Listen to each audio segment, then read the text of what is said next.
बेटा कल हम लोगों ने कैश फ्लो स्टेटमेंट के डायरेक्ट मेथड के फॉर्मूलाज देख लिए थे और आपको बताया था कि कैश फ्लो स्टेटमेंट में 3 पोर्शन होते हैं। Cash flows from operating activities, cash flow from investing activity and cash flow from financing activity.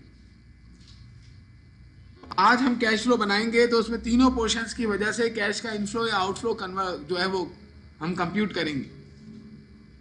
तो ये जो न्यूमेरिकल आपके सामने मौजूद है, इसमें इन्होंने 2 सालों की बैलेंस शीट्स आपको दी हैं पाकिस्तान डिजिटेक कंपनी की, 2006 और 2000 कंपैरेटिव बैलेंस शीट आपको नजर आ रही होगी, जिसमें आपको दोनों सालों के cash, receivable, inventory, prepaid expense, ये करंट एसेट्स हो गए, और प्लांट एंड इक्विपमेंट और एक्यूमुलेटेड डेप्रिसिएशन ये नॉन करंट एसेट, और लॉन्ग टर्म इन्वेस्टमेंट भी ये भी हमारा नॉन करंट एसेट। आप किसी कंपनी में इन्वेस्टमेंट करें लॉन्ग टर्म पर्पस के लिए तो वो भी आपका नॉन करंट एसेट होता है। तो टोटल एसेट्स दोनों सालों के नजर आ रहे हैं। लायबिलिटीज एंड इक्विटी में हमें पहले करंट लायबिलिटीज नजर आ रही, account payable and accrued expenses and tax payable. Accrued expenses में सारे उन्होंने शामिल कर दिए होंगे, salary expense, salaries payable, advertising payable. Accrued expense मतलब ये लायबिलिटी है, और टैक्स पेबल को उन्होंने अलग से रखा हुआ। इसके अलावा अगर कंपनी के पास ना फाइनेंस हासिल करने के और भी तरीके हैं, लेकिन 2 बहुत मेजर तरीके होते हैं फाइनेंस हासिल करने के। एक तो शेयर इशू कर दे, या फिर बॉन्ड इशू कर ले, या डिबेंचर इशू करके पब्लिक से पैसा ले ले। जिसको वो बॉन्ड इशू करती है ना, वो कंपनी का बॉन्ड होल्डर होता है और उसने कंपनी को उधार दिया हुआ होता है, तो कंपनी उसके अगेंस्ट उसको जो रिटर्न देती है वो इंटरेस्ट होता है। और जिसको शेयर बेचती है वो कंपनी के ऑनर होते हैं, तो उनको जो रिटर्न देती है वो डिविडेंड है और वो प्रॉफिट में से मिलता है। तो कंपनी ने क्या किया है, डिबेंचर भी इशू किए हुए, कितने, 5 लाख 4 लाख। डिबेंचर यही बॉन्ड को कहते हैं। बॉन्ड की 2 काइंड्स होती हैं, secure bonds and unsecure bonds. तो बस उसमें से एक काइंड है डिबेंचर। आपके पास डिबेंचर, बॉन्ड या मॉर्गेज, इन टर्मिनोलॉजी का सामना हो तो आप समझ जाएं कि ये हमारी लॉन्ग टर्म लायबिलिटी होगी। इसके बाद ऑर्डिनरी शेयर कैपिटल, ये तो आपको मालूम है कि हमने शेयर इशू किए होंगे तो उसका ये कैपिटल है, ये पार वैल्यू के साथ मौजूद होता है। प्रीमियम का कोई अकाउंट नहीं है। इसका मतलब क्या हुआ, premium market value par value के बराबर ही होगी इस न्यूमेरिकल के मुताबिक। और रिटेन अर्निंग्स क्या है मैं आपको बता देता हूँ। देखिए जो कंपनी है ना, वो अपना प्रॉफिट ऑर्डिनरी शेयर कैपिटल में ट्रांसफर नहीं करती। सोल प्रोप्राइटरशिप और पार्टनरशिप में क्या होता था, प्रॉफिट हम किस में डाल देते थे, कैपिटल्स में। लेकिन कंपनी कैपिटल में नहीं डालती। क्यों नहीं डालती, अभी मैं आपको बताऊंगा इसका रीजन अलग से। प्रॉफिट वो डालती है रिटेन अर्निंग्स में। तो रिटेन अर्निंग्स के अंदर जो अमाउंट मौजूद हो, इसका मतलब होगा कंपनी ने सारा प्रॉफिट इसमें एक्यूमुलेट करके रखा हुआ है। कंपनी वो प्रॉफिट शेयर होल्डर में डिस्ट्रीब्यूट डिविडेंड की शक्ल में करती है। सारा का सारा प्रॉफिट डिस्ट्रीब्यूट नहीं करती, कुछ रिटेन करती है, कुछ डिस्ट्रीब्यूट करती है। ये 2006 में आपको रिटेन अर्निंग्स नजर आ रही है 6,70,000। इसका मतलब है इस साल का और प्रीवियस ईयर का एक्यूमुलेटेड प्रॉफिट है ये कंपनी का। ये है शेयर होल्डर का ही, लेकिन कैपिटल में नहीं डाला हुआ इसका। और 2007 में जो कंपनी का प्रॉफिट नजर आ रहा है एक्यूमुलेटेड, वो कितना है, 5,40,000। सारा प्रॉफिट इसमें डाल के रखती है वो। फिर जब डिविडेंड देना होता है तो इसी में से देगी। इसके बारे में अभी डिटेल में ना मैं 10-12 मिनट 15 मिनट की डिस्कशन आपके साथ इस न्यूमेरिकल के बात करूंगा अलग से। उसको मैं अपलोड भी अलग करूंगा, इसके साथ नहीं करूंगा। रिटेन अर्निंग्स पे थोड़ी सी बात करूंगा मैं आपसे। बाकी आज आपको वो आधे घंटा या 45 मिनट 40 मिनट का कुछ है डिस्पोजल ऑफ इनकम का, वो आज लाजमी कर लेना कि कल उसके बगैर न्यूमेरिकल्स नहीं हो पाएंगे। ये कंपनी की कंपैरेटिव बैलेंस शीट्स है और ये इसका इनकम स्टेटमेंट है कौन से ईयर का। ये इनकम स्टेटमेंट इसका 2007 का है, यानी इस ईयर का इनकम स्टेटमेंट है ये 2007 का। इस इनकम स्टेटमेंट में देखें, नॉर्मल सेल्स लिखी हुई 23 लाख, और उसमें से इन्होंने कॉस्ट ऑफ गुड्स सोल्ड को लेस कर लिया, ग्रॉस प्रॉफिट आ गया। ये cost of goods sold direct लिख दिया इन्होंने, तो हमें कोई टेंशन भी नहीं है। परपेचुअल हो या पेरियोडिक हो, हमें क्या करना उससे। परपेचुअल पेरियोडिक को तो हम उस वक्त देखेंगे जब हम खुद कैलकुलेट कर रहे होंगे कॉस्ट ऑफ गुड्स सोल्ड। बस कॉस्ट ऑफ गुड्स सोल्ड ले रही है, हमारा काम खत्म। ग्रॉस प्रॉफिट आ गया 11 लाख, देख ऐसा रहा है जैसे परपेचुअल का, लेकिन ये कंडेंस इनकम स्टेटमेंट कहलाता है। कंडेंस इनकम स्टेटमेंट ऐसा इनकम स्टेटमेंट होता है जिसमें हर चीज एक लाइन में लिख देते हैं वो। अब जैसे सेल्स लिखी हुई 23 लाख, ये नेट सेल्स होगी ना, इसमें सेल रिटर्न सेल डिस्काउंट भी लेस किया होगा, इन्होंने वन लाइन में लिख दिया है, तो बस हम इसकी डिटेल में नहीं जाएंगे क्या था अंदर। ऑपरेटिंग एक्सपेंस 7 लाख, ये सेल्स टोटल है, सेल्स क्रेडिट सेल्स सब मिला दी। अब इन्होंने ऑपरेटिंग एक्सपेंसेस को लेस किया तो ऑपरेटिंग प्रॉफिट आ गया। ऑपरेटिंग प्रॉफिट यही होता है जो ऑपरेटिंग एक्सपेंस को लेस करने के बाद आता है। इसके बाद अगर कोई और प्रॉफिट आपको हो रहा हो तो उसको ऐड करेंगे, लॉस हो रहा होगा तो लेस करेंगे। तो ये बोल रहे हैं कि हमने इन्वेस्टमेंट सेल की है, उस समय में 50,000 रुपये का गेन हुआ है। अब आप देखिए इधर इन्वेस्टमेंट हमारे पास 2006 में कितने की इन्वेस्टमेंट थी, 7 लाख की।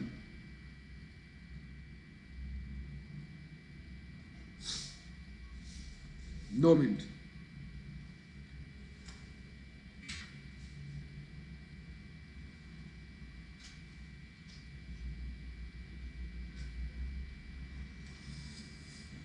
इसको चेंज कर लें, ये 2007 कर लेते हैं और ये 2000 ये था ना 2006 एंड 2007। तो इन्वेस्टमेंट पहले कितने की थी, 9 लाख की। अब वो इन्वेस्टमेंट कितने की हो गई, 7 लाख।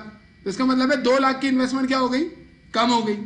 कम हो गई मतलब वो इन्वेस्टमेंट आपने सेल कर दी, कोई शेयर या बॉन्ड खरीदे होंगे, सेल कर दिया आपने। देखिए अगर आप शेयर या बॉन्ड इशू करते हैं और आपने पब्लिक को शेयर इशू किए तो वो आपकी शेयर होल्डर इक्विटी में आएगा, लेकिन जिसने खरीदा है ना उसके लिए वो एसिड है। जो बंदा आपके शेयर या बॉन्ड खरीद रहा है उसके लिए वो एसिड है। तो आपकी कंपनी के शेयर या बॉन्ड कोई और कंपनी भी खरीद सकती है, क्योंकि कंपनी भी तो इंडिविजुअल है ना, वो भी खरीद सकती है, मतलब एक लीगल एंटिटी है। जो शेयर या बॉन्ड इशू करता है उसके लिए वो इक्विटी में होता है, जो खरीदता है उसके लिए एसिड होता है। तो इन्होंने ये लॉन्ग टर्म इन्वेस्टमेंट जो नजर आ रही है ना, ये पाकिस्तान डिजिटल कंपनी ने किसी दूसरी कंपनी के शेयर या बॉन्ड खरीदे हुए या कोई और इंस्ट्रूमेंट खरीदा हुआ है। 9 लाख का था, 7 लाख का रह गया, 2 लाख का बेच दिया। 2 लाख वाला बेचा, उस पर 50,000 रुपये का गेन हुआ इनको। इसका मतलब है कितने में बेचा होगा उसने, 2.5 लाख। ये इन्होंने एडिशनल डाटा में हमें लिख के दिया हुआ है, देखिए the gain on sale of long term investment was from the sale of the investment of for 2,50,000। The investment had an original cost of 2 lakh. Investment 2 lakh की थी, 2,50,000 ने बेच दी, 50,000 रुपये गेन हो गया। ये गेन यहाँ नजर आ रहा है। अब ये गेन इसमें ऐड हुआ तो इनकम बिफोर टैक्सेस आ गया, फिर इसमें इन्होंने टैक्स एक्सपेंस लेस कर दिया, नेट इनकम आ गई। इंटरेस्ट होता तो वो भी इसमें देख लेते, लेकिन नहीं है इंटरेस्ट। ये इनकम स्टेटमेंट है और ये इनकम स्टेटमेंट एक्रुअल बेसिस पे बना हुआ है। अब इस इनकम स्टेटमेंट के हर एलिमेंट को हम कन्वर्ट करेंगे कैश इनफ्लो कैश आउटफ्लो में। जैसे सेल्स है, we will convert this sales into cash collection from customer, we will convert this cost of goods sold into cash paid to supplier, operating expense को cash paid for expenses में, और income statement के हर उस चीज को convert करेंगे जो operating है। ये देखिए जो gain on sale of long term investment है ना, लॉन्ग टर्म इन्वेस्टमेंट को बेचकर जो गेन कमाएंगे, क्या ये आपके ऑपरेशन का पार्ट है? ऑपरेशन क्या होता है, मर्चेंडाइज बेच रहे हैं, खरीद रहे हैं। तो ये तो एक इन्वेस्टमेंट आपने की थी, आपका ऑपरेशन थोड़ी है। अगर आपका काम ही इन्वेस्टमेंट खरीदना बेचना होता तो फिर आपका ऑपरेशन का पार्ट होता। तो ये इनकम स्टेटमेंट में ऐड तो होगा, क्योंकि इनकम स्टेटमेंट में जो नेट इनकम आती है ना, ये शो करती है कि एसिड कितने से बढ़ गए आपके। 3,10,000 रुपये जो नजर आ रहा है, ये शो कर रहा है एसिड कितने से बढ़ गए। जबकि अब हम क्या मालूम करना चाह रहे हैं, कैश कितने से बढ़ा। तो जो लॉन्ग टर्म, ये देखिए ये जो 50,000 रुपये गेन हुआ है, इसकी वजह से कैश तो बढ़ा होगा, लेकिन ये ऑपरेटिंग एक्टिविटी की वजह से कैश नहीं बढ़ रहा, ये इन्वेस्टिंग एक्टिविटी की वजह से कैश बढ़ रहा है। इन्वेस्टमेंट नॉन करेंट एसेट है, नॉन करेंट एसेट के बेचने या खरीदने की वजह से इन्वेस्टिंग एक्टिविटी जो है वो हिट होती है। तो इस पूरे इनकम स्टेटमेंट में ये जो gain on sale of long term investment है ना, ये हमारे ऑपरेटिंग एक्टिविटी के सेक्शन का पार्ट नहीं बनेगा। बाकी सब को कन्वर्ट करेंगे हम। कौन कौन से कितने एलिमेंट है, नेट सेल है, कॉस्ट ऑफ गुड्स सोल्ड है, ऑपरेटिंग एक्सपेंसेस है और ये इनकम टैक्स। इसके अलावा कुछ भी नजर नहीं आ रहा। बाकी तो ये एडलेस करके आया ना, ग्रॉस प्रॉफिट और ऑपरेटिंग इनकम। तो we are going to convert these 4 items. तो इसके लिए हम कंप्यूटेशन बनाने जा रहे हैं, सही है। तो यहां पर हम कंप्यूटेशन बना रहे हैं। अब आप लोग मुझे कंप्यूटेशन बनवाएंगे। Be ready. सबसे पहला काम क्या करना होता है जी,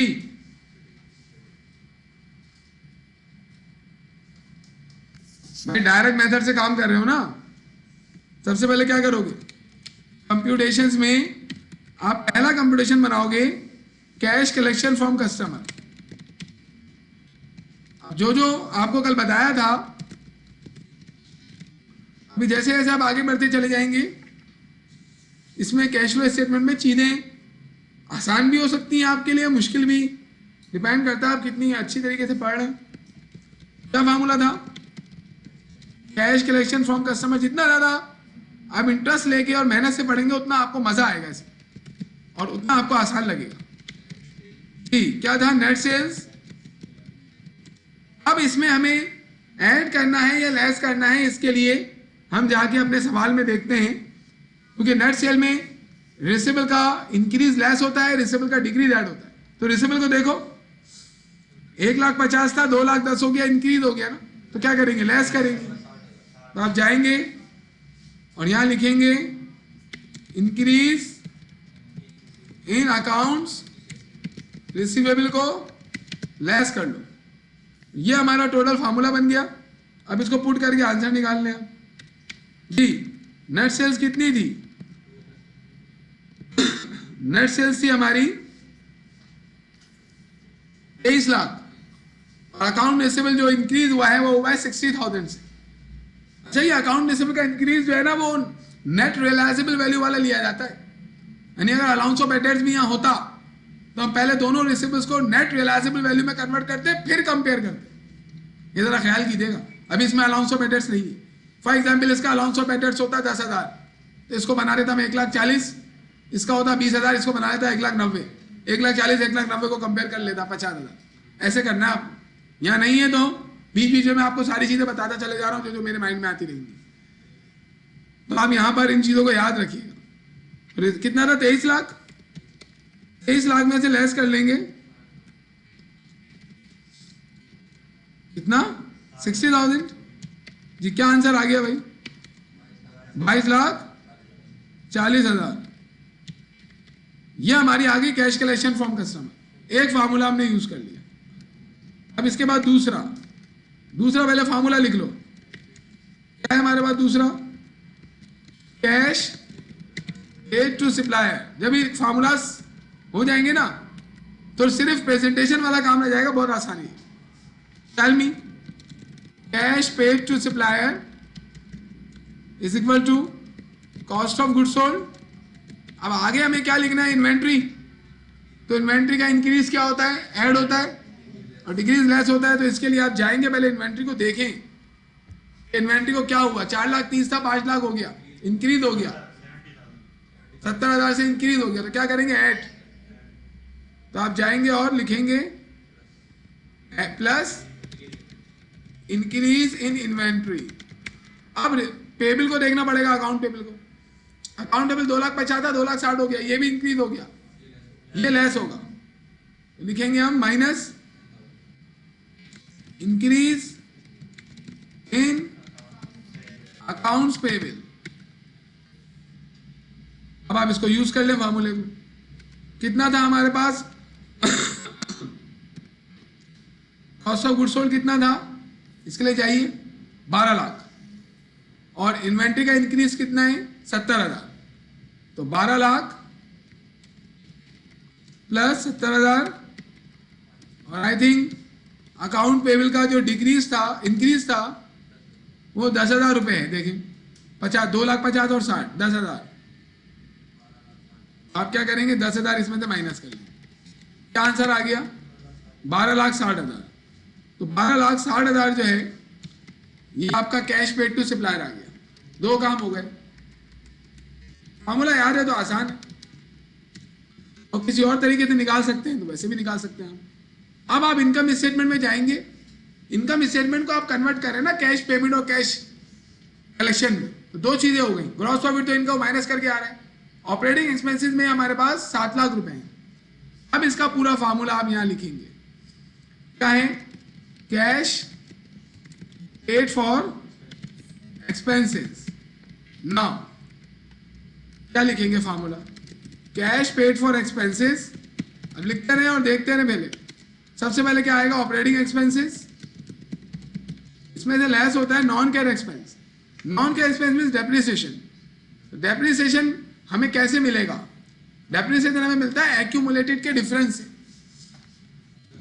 एक्यूमुलेटेड पहले 5,40,000 था, 6,50,000 हो गया, तो इसका मतलब है एक्यूमुलेटेड बढ़ गया ना। एक्यूमुलेटेड बढ़ता है डेप्रिसिएशन एक्सपेंस के अमाउंट से। हमेशा एक्यूमुलेटेड आपको यहीं से मिलता है, एक्यूमुलेटेड के अकाउंट से। वो लिख के दे अलग से तो अलग बात है। कैश फ्लोज में अगर आपको एक्यूमुलेटेड डेप्रिसिएशन फाइंड आउट करना है, so you will take the difference of accumulated depreciation expense मालूम करना है, so you will take the difference of accumulated depreciation. कितना ही 1,10,000 का डेप्रिसिएशन मौजूद है, बैड डेट्स है नहीं नजर आ रहा। एमोर्टाइजेशन कैसे मालूम चलेगा? एमोर्टाइजेशन में ये होगा कि गुडविल, कॉपीराइट, पैटर्न, इनमें से कुछ यहाँ लिखा हुआ होगा और वो प्रीवियस ईयर के मुकाबले में कम हो जाएगा। अब अगर कॉपीराइट 60,000 था और 40,000 हो गया, इसका मतलब है 30,000 से वो एक्सपायर हो गया, उसी को हम एमोर्टाइजेशन कहते हैं। कॉपीराइट पैटर्न जैसे फिक्स एसिड है, नॉन करंट एसिड में टेंजिबल वाले, उसका डेप्रिसिएशन कहाँ रिकॉर्ड होता है? एक्यूमुलेटेड में। कॉस्ट में से लेस नहीं करते ना उसको, लेकिन नॉन जो इनटेंजिबल्स हैं उसको डायरेक्ट कॉस्ट में से उड़ा देते हैं डायरेक्ट। यानी अगर आपका पैटर्न एक्सपायर हो रहा है तो एंट्री बनाते हैं आप amortisation of pattern debit, pattern credit. Accumulated नहीं होता उसमें। अगर आपका पैटर्न पहले 6 लाख था, अब 3 लाख हो गया, इसका मतलब है 3 लाख का पैटर्न एक्सपायर हो गया और वो एमोर्टाइजेशन है, नॉन कैश एक्सपेंस है। आपको कहाँ से मिलेगा? Bad debts, allowance for depreciation के account, allowance for bad debts के अकाउंट से। डेप्रिसिएशन कहाँ से मिलेगा? एक्यूमुलेटेड डेप्रिसिएशन के अकाउंट से। और एमोर्टाइजेशन कैसे मिलेगा? इनटेंजिबल के एसेट्स के डिफरेंस से। हर इंटेंजिबल फिक्स एसेट की डायरेक्ट वैल्यू कम हुई भी नजर आएगी आपको। अगर वो एक्सपायर हुआ है तो डायरेक्ट वैल्यू कम हुई भी होगी। तो मैंने आपको ये तरीका बता दिया ना। नॉन कैश एक्सपेंसेस इस तरीके से मिलेंगे, या तो इनकम स्टेटमेंट में आपको लिखे हुए नजर आ जाए वो, या फिर आप ऐसे ऐसे पकड़ेंगे बैलेंस शीट के डिफरेंस से। कहां से आएगा डेप्रिसिएशन एक्सपेंस? एक्यूमुलेटेड डेप्रिसिएशन के अकाउंट के डिफरेंस से। एमोर्टाइजेशन कहां से आएगा? इंटेंजिबल एसेट्स बैलेंस शीट में दिए हुए होंगे उनके डिफरेंस से, और अलाउंस ऑफ डेटर्स के डिफरेंस से आप डेटर एक्सपेंस भी ले सकते हैं नॉन करंट। लेकिन नॉन कैश एक्सपेंस में अभी हमें डेप्रिसिएशन नजर आ रहा है, तो मैं क्या करूंगा? मैं अपने फार्मूले में यहां क्या लिखूं? मैं यहां लिखूंगा माइनस डेप्रिसिएशन एक्सपेंस। डायरेक्ट ना, मुझे मिल गया ना, बैड डेट एक्सपेंस वगैरह नहीं लिखूंगा। इसके बाद क्या होता था? Accrued and prepaid. Accrued and prepaid था ना इसमें। हम जाके देखते हैं एक्रूड है, ये देखिए ये एक एक्रूड है, ये टैक्स पेबल भी एक्रूड है, लेकिन इस टैक्स पेबल को अलग से करते हैं ना। ये वाला एक्रूड देख लो, 1,20,000 था, 1 लाख हो गया, मतलब कि डिक्रीज हो गया। आप क्या करेंगे? ऐड करेंगे। तो आप यहां लिख देंगे plus decrease in accrued expense. इसके अलावा हमारे पास आता है प्रीपेड जी। तो प्रीपेड को क्या करेंगे? जाके देखते हैं जी, बताइए। प्रीपेड ऊपर नजर आ रहा है आपको? यस। 60,000 था, 20,000 हो गया, डिक्रीज। डिक्रीज को हम जो रिसीवेबल पेबल है उसके इंक्रीज को आप क्या करते हैं? माइनस। उसके डिक्रीज को आप पेबल और रिसीवेबल के इंक्रीज को क्या करते हैं? लेस करते हैं। ये इसके इंक्रीज को क्या करेंगे? इनके इंक्रीज को ऐड करेंगे, डिक्रीज को, तो डिक्रीज हो रहा है ना 40 से, लेस करेंगे। लेस करवाएं, क्या लिखूं? फार्मूला कहां चला ये?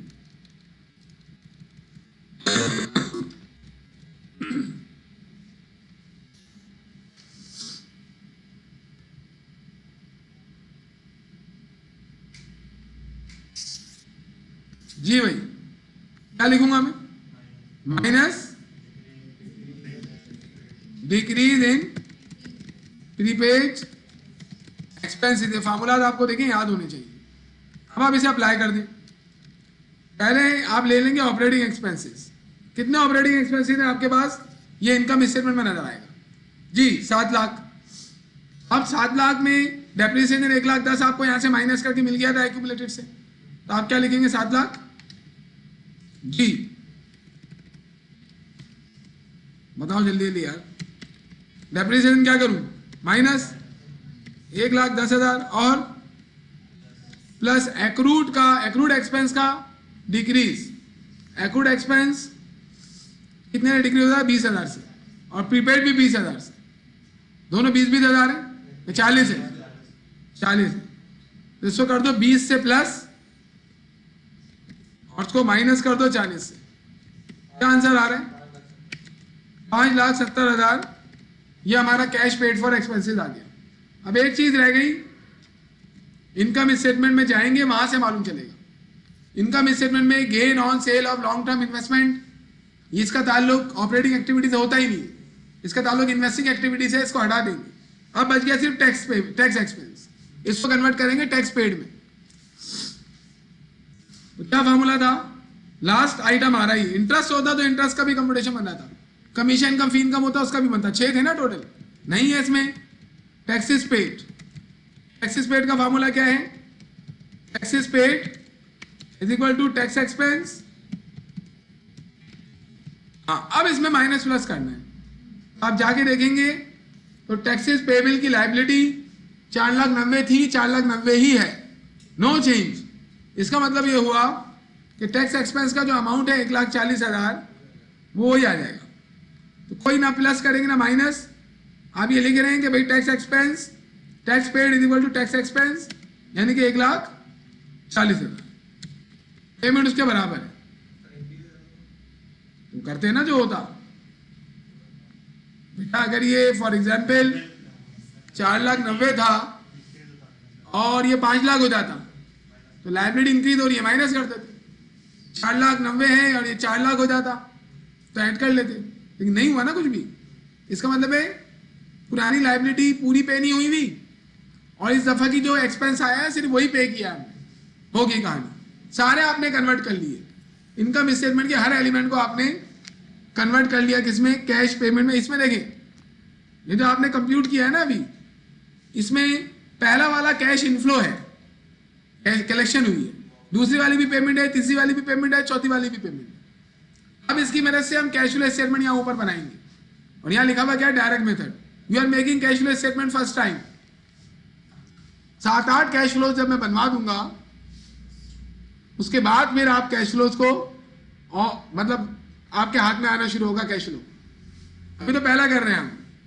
अभी इसमें काफी चीजें समझने में आएंगी, एक साथ मैंने सारी चीजें थोड़ी बताई आपको, अभी एक एक करके बताऊंगा ना। अभी तो हम फार्मूलाज में खेल रहे हैं, अभी इन्वेस्टिंग एक्टिविटी के बारे में तो कोई बात ही नहीं हुई ना, फाइनेंसिंग में, हालांकि उसमें ज्यादा बातें भी नहीं है, लेकिन है बातें उसमें। पहला पोर्शन बनेगा, 3 पोर्शन बनते हैं ना इसमें, कैश फ्लोज फ्रॉम ऑपरेशन, यह आपने लिख देना है। ये हेडिंग है पहली, 3 हेडिंग्स आएंगी। इस हेडिंग में ये 4 चीजें आपने कंप्यूट की हैं, इन्हें कॉपी करेंगे। इसको बोल देंगे W1, ये हमारी वर्किंग है ना। इसको बोल देंगे W2, इसको बोल देंगे W3, इसको बोल देंगे W4।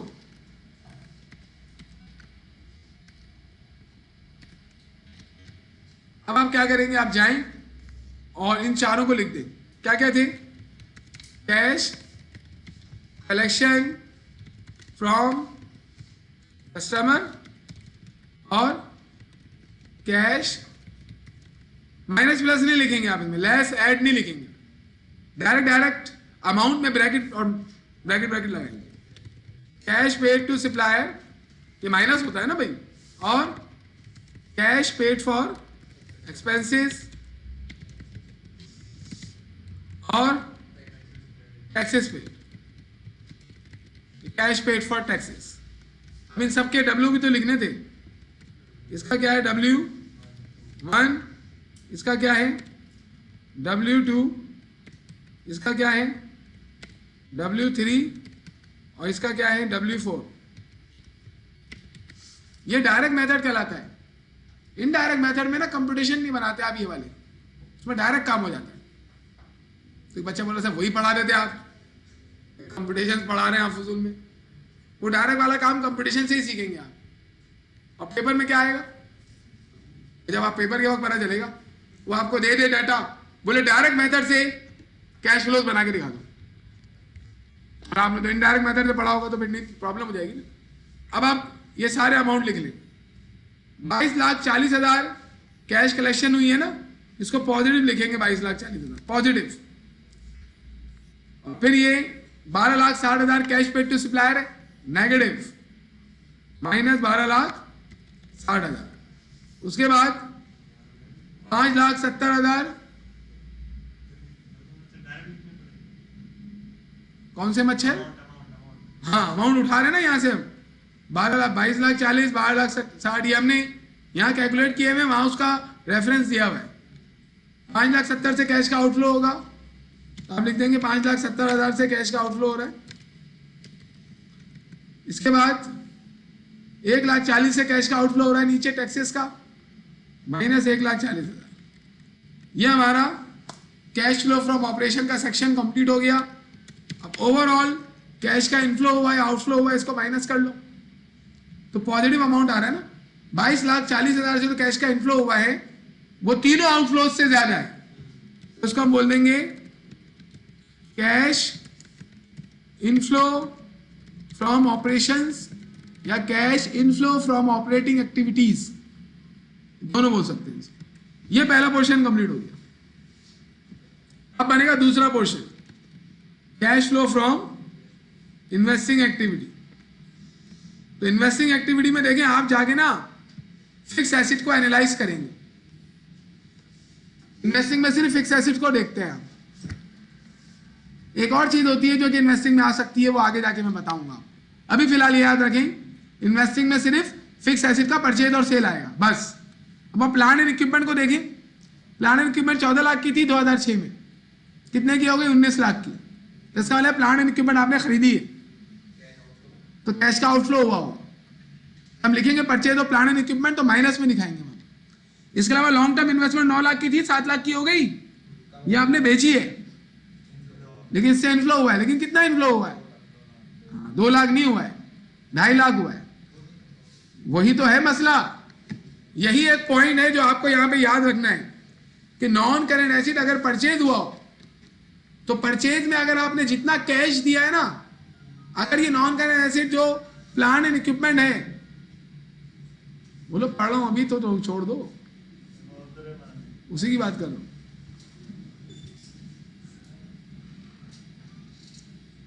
जल्दी आ जाओ, इंतजार हो रहा है तुम्हारा। वहां भी यहां भी हमारी तो जिंदगी इंतजार में गुजर गई, अभी भी इंतजार करना पड़ा। आ जाओ भाई आ जाओ, फोन रख रहे हैं नहीं आ रहा उससे चला देगा। अस्सलाम वालेकुम, खैरियत से हूं मैं, आजा भाई, हो गया। अब देखिए ये बड़ी इंपॉर्टेंट और तारीखी जुमले हैं ये छोटे छोटे, ये आपको साथ साथ नोट करने चाहिए कि फिक्स एसेट की सेल से, फिक्स एसेट से मुतालिक आपको बताया जा रहा है। तो पहला पॉइंट आपको क्या बोला था, फिक्स एसेट अगर बढ़ रहा है तो परचेज हुआ है तो कैश का आउटफ्लो होगा, और अगर फिक्स एसेट कम हो रहा है तो सेल हुआ है तो कैश का इनफ्लो होगा। ये आपको पहले भी पता था, लेकिन अब इसमें कुछ एडिशन। अगर फिक्स एसेट आपने खरीदा है, 14 लाख से 19 लाख हो गया ना प्लांट एंड इक्विपमेंट, लेकिन उधार पे खरीदा है, तो कैश का आउटफ्लो कितना हुआ, नहीं हुआ, कैश का आउटफ्लो नहीं हुआ, नहीं हुआ तो फिर नहीं लेंगे। उधार पे खरीदा मतलब अभी तक पेमेंट नहीं की साल के एंड तक, तो ये कैश फ्लो में आएगा ही नहीं। यानी हमेशा फिक्स एसेट को खरीदना कैश फ्लो जो है वो कैश फ्लो में, कैश फ्लो स्टेटमेंट में थोड़ी लेके जाएंगे आप। अगर फिक्स एसेट बढ़ रहा है, परचेज हुआ है और हमने कैश दिया है तो जाना चाहिए वो कैश फ्लो में। अब फिक्स एसेट आपने खरीदा है और शेयर इशू कर दिया उसके अगेंस्ट, तो आपके पास तो कैश ही नहीं आया, कैश ही नहीं गया आपके पास से, और कैश नहीं गया तो ये भी नहीं आएगा कैश फ्लो में। फिक्स एसेट का परचेज उस वक्त कैश फ्लो में आएगा जब उसके अगेंस्ट आपने कैश दिया हो। और इस पूरे सवाल में आप देख लें कहीं मेंशन नहीं हुआ ये जो आप एडिशनल डाटा भी पढ़ लें, इसमें लिखा हुआ है देयर वाज नो रिटायरमेंट और disposal of plant and equipment during the year. सिर्फ ये लिखा हुआ है कि प्लांट एंड इक्विपमेंट बेचा नहीं है, बेचा नहीं है, तो हमने खरीदा है ना, 14 लाख से 19 लाख हो गया, यहां कहीं मेंशन नहीं हुआ। अगर वो एडिशनल डाटा में लिख देता कि ऊपर जो आपको प्लांट एंड इक्विपमेंट नजर आ रहा है परचेज हो रहा है, वो हमने शेयर इशू करके परचेज किया था, तो बस फिर ये कैश फ्लो स्टेटमेंट में नहीं आएगा। यानी आपको अपने कान और दिमाग खुले रखने हैं और आंखें भी। ये नहीं कि आपने देखा फिक्स एसेट बढ़ गया भाई चलो भाई कैश फ्लो में लेके चले जाओ, यहां लेके जाएंगे। इसी तरीके से फिक्स एसेट का सेल, अगर आपने सेल किया है और आपने सेल करके कोई दूसरा एसेट ले लिया, कैश नहीं लिया तो भी हाँ, लेकिन सेल किया आपने 2 लाख की चीज 2.5 लाख में सेल की है, तो कैश कितना आया भाई 2.5 लाख, तो 2.5 लाख से कैश का इनफ्लो दिखाओगे या 2 लाख से? यानी फिक्स एसेट का सेल हमेशा सेलिंग प्राइस में दिखाएंगे आप, ये भी तारीखी जुमला है। फिक्स एसेट का सेल हमेशा सेलिंग प्राइस में दिखाएंगे, और अगर कैश नहीं लिया उसके अगेंस्ट तो फिर वो कैश फ्लो में नहीं आएगा। परचेज हुआ है कैश के अगेंस्ट नहीं हुआ तो वो कैश फ्लो में नहीं आएगा। जी जोर से बोलो। लॉन्ग टर्म इन्वेस्टमेंट 2 लाख रुपए वाली 2.5 लाख में बेची ना, अगर ये लॉस में बेचे 1.5 लाख में बेचे, कितने में बेचेंगे ना, वही सेलिंग प्राइस कहलाती है। अगर नॉन करेंट एसेट 2 लाख वाला आप 10,000 में बेच दें, कैश कितना आया तो 10,000 लेंगे कैश फ्लो में। यानी कैश फ्लो में हमें ये दिखाना है फिक्स एसेट को बेच के पैसा कितना आवे, और फिक्स एसेट को खरीद कर पैसा कितना जावे। जितना कैश जावे आवे वो लिखोगे तुम लोग। और फिक्स एसेट आपके फिक्स एसेट को आग लग गई, कम हो जाएगा ना फिक्स एसेट, तो कैश कितना आएगा भाई, कुछ भी नहीं, तो फिर कैश फ्लो में नहीं दिखाएंगे। ये मतलब है कहने का, यानी आपको फिक्स इन्वेस्टिंग एक्टिविटी का पोर्शन बनाते वक्त एहतियातुन शदीदुन, ये नहीं कि आपने बढ़ता हुआ देखा, आपने बोला फिक्स एसेट बढ़ गया कैश माइनस हो गया, यहां पे लेकिन कुछ नहीं लिखा हुआ ना, तो हम यही बोलेंगे कि 14 लाख का फिक्स एसेट 19 लाख का हो गया, तो हमने 4 लाख का प्लांट एंड इक्विपमेंट परचेज किया है, तो हम यहां क्या लिखेंगे, हम यहां लिखेंगे परचेज ऑफ, क्योंकि यहां तो पहले पोर्शन का नाम लिखे ना, क्या नाम है, cash flows from investing activities. जो हमने काम किया था ना, एक सवाल उठाया हमने, आप अभी अभी आई, हमने उसमें इनकम स्टेटमेंट की चीजों को देखो कन्वर्ट करके कैश आउटफ्लो इनफ्लो निकाल के कैश इनफ्लो फ्रॉम ऑपरेशन निकाल दिया, यही पोर्शन था, इस पर कल से हम मेहनत कर रहे थे। अब इन्वेस्टिंग का पोर्शन आया, इसमें क्या करेंगे, पहले लिखेंगे purchase of plant and equipment, कितने से परचेज हुआ है, 4 लाख, 5 लाख 4 लाख 5 लाख, तो 14 लाख था 19 लाख हो गया ना, तो 5 लाख से कैश का आउटफ्लो हो गया, माइनस में दिखा दिया। एक फिक्स एसेट हो गया, दूसरा फिक्स एसेट कौन था, लॉन्ग टर्म इन्वेस्टमेंट, ये 9 लाख थी 7 लाख हो गई, 2006 में 9 लाख थी, 2007 में 7 लाख हो गई। ऐसे बताया भी है कि बिक गई है, इधर लिखा हुआ है पैराग्राफ में, लेकिन बेचा 2,50,000 का है, तो आपने देखा ना ये जो 50,000 का गेन था वो यहां पे नहीं लिया, कहां पर, फाइनेंसिंग एक्टिविटी में नहीं लिया, सॉरी ऑपरेटिंग एक्टिविटी में नहीं लिया, तो उसको यहां लेंगे ना। यानी फिक्स एसेट का जो सेल है वो सेलिंग प्राइस से रिकॉर्ड होगा, तो उसमें गेन की वजह से जो कैश आ रहा है ना वो भी इसमें शुमार हो जाएगा। आपके पास 2 लाख आपकी कॉस्ट रिकवर हुई है और 50,000 रुपये आपका प्रॉफिट रियलाइज हुआ है, तो 2,50,000 आए, तो क्या लिखेंगे इसको, sale of long term investment. कितना सेल है, 2.5 लाख, कैश आएगा जाएगा, आएगा तो पॉजिटिव, तो आप क्या करेंगे, अब इनको नेट कर लेंगे। तो इन्वेस्टिंग एक्टिविटी की वजह से 5 लाख गए, 2.5 लाख आए, तो नेट इफेक्ट क्या आया, आउटफ्लो आया इनफ्लो आया, कैश आउटफ्लो आया, cash outflow from investing activities. एक स्टूडेंट था, 2006 की बात होगी, हाँ 6 की बात थी, वो इंटर साइंस से बीकॉम करने आ गया, और बीकॉम पार्ट 1 पता नहीं कहां से पढ़ा, क्या पढ़ा मुझे नहीं मालूम, उसे कुछ नहीं आती थी अकाउंटिंग। पार्ट 2 में मेरे पास आया, बोला सर मुझे पास होना है। मैं बोला तुम नहीं पढ़ सकते, पहले तुम बीकॉम पार्ट 1 पढ़ो। बोला वो मेरा मसला है, आप मुझे सारी चीजें बता दें। बोला भाई बैठ गया भाई क्लास में, अब उसने क्या किया, जो मैं बोलता था ना वो लिख लेता था कि ऐसा होगा तो यूं हो जाएगा, यूं होगा तो यूं हो जाएगा, ये इसमें ऐड होगा, ये इसमें लेस होगा। पूरी उसने तकरीरें बनाई हुई थी अपने पास, उसको आता नहीं था, रट्टे मारे उसने, सब कुछ उसको याद था, पेपर उसका अच्छे नंबरों से भी निकल गया, लेकिन उसको दूसरे लोगों से ज्यादा नॉलेज हो गई थी एंड तक, रट्टे लगा लगा के, कि ये उसे पता नहीं था ये क्यों हो रहा है, लेकिन ये पता था कि इसमें ये ऐड होता है, इसमें ये लेस होता है, इसमें ये करते हैं, ये होगा तो यूं नहीं करेंगे, और उसने वो पेपर निकाल लिया। और एडवांस अकाउंटिंग का पेपर था वो, हल्का नहीं होता, वो थोड़ा भारी पेपर होता है।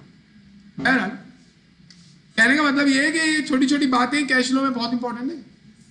इस फिक्स एसेट सेलिंग प्राइस पे रिकॉर्ड होगा, इसी में तो गलती करते हैं स्टूडेंट। गेन को यहां पे कंसीडर नहीं किया तो वो यहां खुद ब खुद आ गया सेलिंग प्राइस में। लॉस होगा तो फिक्स एसेट का सेल फिर भी सेलिंग प्राइस पे रिकॉर्ड होगा, जितने में कितना कैश आया है। अगर फिक्स एसेट खरीदा है तो उधार पे खरीदा है तो नहीं लिखेंगे, कैश पे खरीदा है तो लिखेंगे, वगैरह वगैरह। अब तीसरा पोर्शन, ये दो पोर्शन हो गए भाई हमारे, दो पोर्शंस हो गए। दिस वाज, हरा कर देते हैं इसको, हरा, इसको भी हरा कर देते हैं, और नया पोर्शन आएगा, इसको भी हरा ही कर देंगे। ये क्या नाम होगा उसका? Cash flow from financing activity. Financing activity मतलब शेयर और बॉन्ड वगैरह का चक्कर इसमें आएगा। Cash flow from financing activities.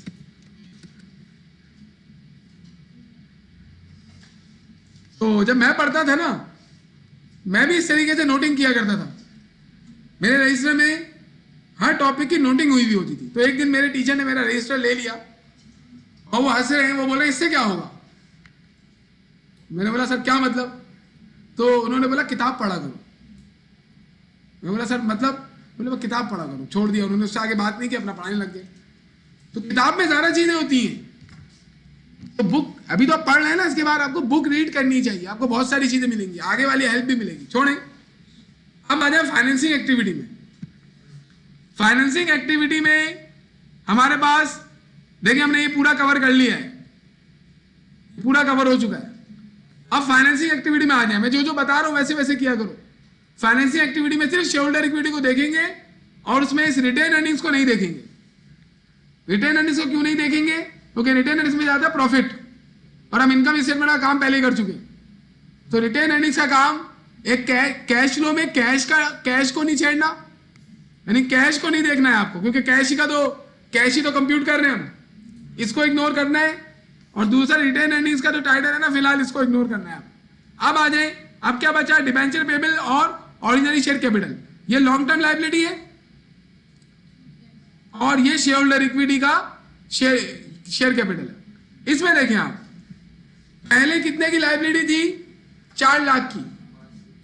5 lakh की लायबिलिटी हो गई, तो हमने लोगों को मजीद डिबेंचर इशू करके पैसे लिए होंगे या उनके पैसे वापस किए होंगे? कंपनी पर लायबिलिटी बढ़ गई ना। लायबिलिटी बढ़ने का मतलब क्या होता है? मजीद पैसे लिए हैं। इसे कहते हैं इशुएंस ऑफ डिबेंचर्स। पैसा आवे जावे आवे। आप यहां लिखेंगे, जब भी डिबेंचर या बॉन्ड्स बढ़ जाएं, इसका मतलब होता है हमने ये इंस्ट्रूमेंट इशू करके पब्लिक से पैसा लिया है। कम हो जाए तो इसका मतलब होगा ये इंस्ट्रूमेंट हमने उनसे वापस लेके उनके मुंह पर पैसा वापस मार दिया, मतलब वापस रिडम्पशन कर दी। रिडम्पशन कहलाती है। अभी कहलाएगी इशुएंस ऑफ डिबेंचर्स। सिंपल है। कितने के डिबेंचर इशू किए हमने? डिबेंचर इशू किए कितने के? 1 लाख के। तो 1 लाख रुपए आ गए हमारे पास। हम यहाँ 1 लाख रुपए पॉजिटिव लिखूं, नेगेटिव? पॉजिटिव। कैश का इनफ्लो हो गया। अगला लिखा हुआ है शेयर कैपिटल। 7 लाख का शेयर कैपिटल था, 8 लाख हो गया। हमने कैपिटल बढ़ गया। कैपिटल बढ़ने का मतलब क्या होता है? हमने लोगों को मजीद शेयर इशू किए होंगे 1 लाख से। तो 1 लाख कैश आवे जावे 1 लाख। क्या लिखेंगे? Issuance of shares. Issuance of shares. Capital नहीं लिखेंगे।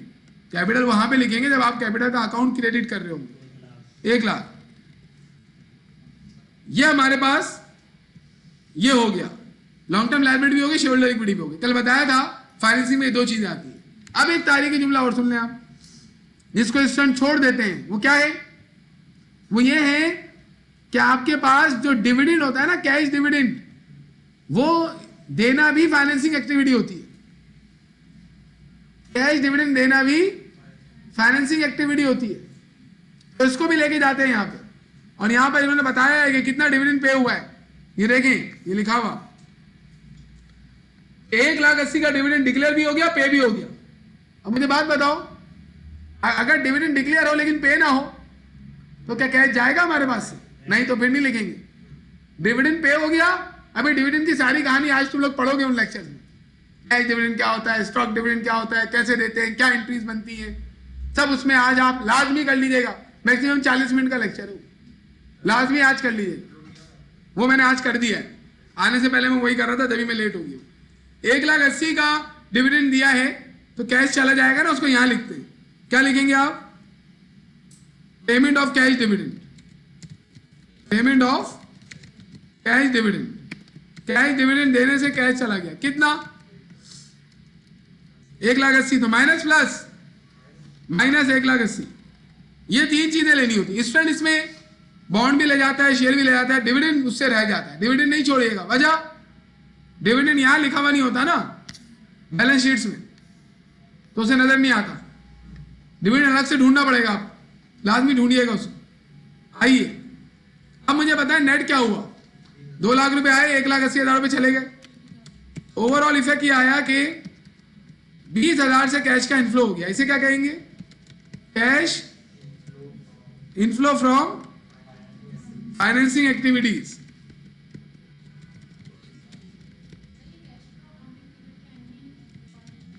ये हमारा फाइनेंशियल स्टेटमेंट है। फाइनेंशियल स्टेटमेंट पीरियड के एंड में ही बनता है। अब आप देखें, ये हमने 3 पोर्शन बना लिए। तो सवाल पूछो, पहला पोर्शन क्या बता रहे हैं कि ऑपरेटिंग एक्टिविटीज की वजह से 2,70,000 रुपए कैश आया। बिजनेस चलाकर जो हमारा मेन काम है वो करके 2,70,000 रुपए आए। 2,50,000 रुपए इन्वेस्टिंग एक्टिविटी में चले गए, फिक्स एसेट खरीद लिया, और 20,000 रुपए फाइनेंसिंग एक्टिविटी के आए। नेट इफेक्ट क्या आया? इन तीनों को प्लस माइनस कर लेंगे तो 40,000 रुपए से इस साल कैश इंक्रीज हो गया है। कैश इंक्रीज हो गया है 40,000 रुपए से। ये जो हमारे पास आया है ना, this is not ending cash, this is increase in cash. इतने से कैश बढ़ गया। अब आप देखिए, पहले से आपके पास कैश कितना था? 2006 में कैश हमारे पास 1 लाख था। अब कितना हो गया है? कैसे हो गया 1,40,000? उसकी डिटेल यहां नजर आ रही है कि कितने कितने से कैश किन किन एक्टिविटीज की वजह से आया है, गया है। तो आप ये बिगिनिंग कैश ना इसमें ऐड कर लेंगे। ऐड बिगिनिंग कैश नहीं, उसमें तो इतनी डिटेल नहीं थी। आप लोग तो सिर्फ रिसीट और पेमेंट माइनस प्लस करते थे ना। किसमें? इनकम एंड एक्सपेंडिचर अकाउंट बनाते थे पहले, नॉन प्रॉफिट ऑर्गेनाइजेशन में और सिंगल एंट्री में। ये तो एक फाइनेंशियल स्टेटमेंट है, ये धारा डिटेल्ड है, क्योंकि इसमें इनफ्लो और आउटफ्लो को अलग अलग नहीं किया, एक्टिविटी वाइज इनफ्लो आउटफ्लो दिखाए हैं, जिससे डिसीजन मेकिंग में आसानी होगी। अब यहां देखें, साफ साफ पता चल रहा है कि जो पैसा आ रहा है ना ज्यादा, वो बिजनेस से मेन काम करके आ रहा है। 2,70,000। अगर फॉर एग्जाम्पल ये 20,000 रुपए होता और ये फाइनेंसिंग में 2,70,000 रुपए आ रहे होते, तो आप क्या बोलते? भाई जो कैश तो आया है, लेकिन ये तो पब्लिक से लिया है हमने, बिजनेस चला के थोड़ी कमाया है। इसी वजह से ये स्टेटमेंट की बड़ी वैल्यू है। बिगिनिंग कैश ऐड कर लेंगे 1 लाख, तो ये आ जाएगा आपका एंडिंग कैश। मैं आपको एक सवाल और करवाऊंगा ऐसा भी। This is called ending cash. ये कैश फ्लो स्टेटमेंट को बनाने का डायरेक्ट मेथड है। क्या मेथड है? पहले इन फार्मूलाज से cash collection from customer, cash paid to supplier निकालो। और ये कहां यूज हुए? कैश फ्लो फ्रॉम ऑपरेशन में, या इन्वेस्टिंग एक्टिविटी में, या फाइनेंसिंग एक्टिविटी में? सिर्फ ऑपरेशन में। बाकी इन्वेस्टिंग फाइनेंसिंग में इनमें से कुछ भी यूज नहीं हुआ। इन्वेस्टिंग एक्टिविटी, फाइनेंसिंग एक्टिविटी हमेशा ऐसी बनती है जैसी बनी हुई है। इनडायरेक्ट मेथड में तब्दीली किस में आएगी? ऑपरेटिंग एक्टिविटीज में। और मैं आपको इनडायरेक्ट मेथड करवा रहा हूं, बहुत आसान है। आज मैं आपको इनडायरेक्ट मेथड कैसे होगा ये मैं आपको तरीका बता दूंगा। रीजन आप लोग कल मुझे बताएंगे। ये जो मैंने आपको इनडायरेक्ट मेथड में बताया है, डायरेक्ट मेथड के एक फार्मूले का रीजन मैंने आपको बताया है। इनडायरेक्ट मेथड में जो मैं बता रहा हूं ऐसा क्यों हो रहा है, you will tell me. Answer same आएगा। इनडायरेक्ट मेथड से ये पोर्शन बनेगा, ये वाला आंसर 2,70,000 ही आएगा। अब इनडायरेक्ट मेथड से आप किस तरीके से काम करते हैं इसके लिए आप आइए जरा, मैं आपको दिखाता हूं इनडायरेक्ट मेथड से कैसे काम होता है।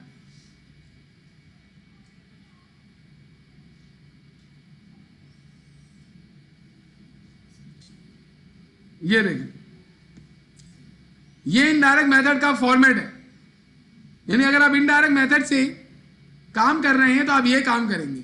अब ये काम क्या है, मतलब क्या करने जा रहे हैं आप, you are going to calculate cash flows from operation. सही है, ये आप कैलकुलेट करने जा रहे हैं। कैसे करेंगे आप, इनकम लेंगे डायरेक्ट, जो इनकम स्टेटमेंट में दी हुई होगी, और उसमें डेप्रिसिएशन, एमोर्टाइजेशन, सारे नॉन कैश एक्सपेंस ऐड कर लेंगे वापस, क्योंकि उसकी वजह से कैश पे इंपैक्ट नहीं आता ना, तो उसे वापस ऐड करेंगे तो वो नॉन कैश एक्सपेंसेस उसमें से हट जाएंगे। इसके अलावा जो बेटा ये दोनों में ऐड क्यों कर रहा हूं नेट इनकम में, मैं वापस जा रहा हूं। एक तरीका तो ये है कि आप डायरेक्ट पूरे इनकम स्टेटमेंट को कन्वर्ट कर ले कैश में, कैश कलेक्शन कैश में। एक तरीका ये है कि आप नेट इनकम में उन तमाम चीजों को जो कि ऐड या लेस तो हुई नहीं है लेकिन उनका ताल्लुक कैश से ना हो या उनका ताल्लुक ऑपरेटिंग एक्टिविटीज से ना हो, उनको हटा देंगे।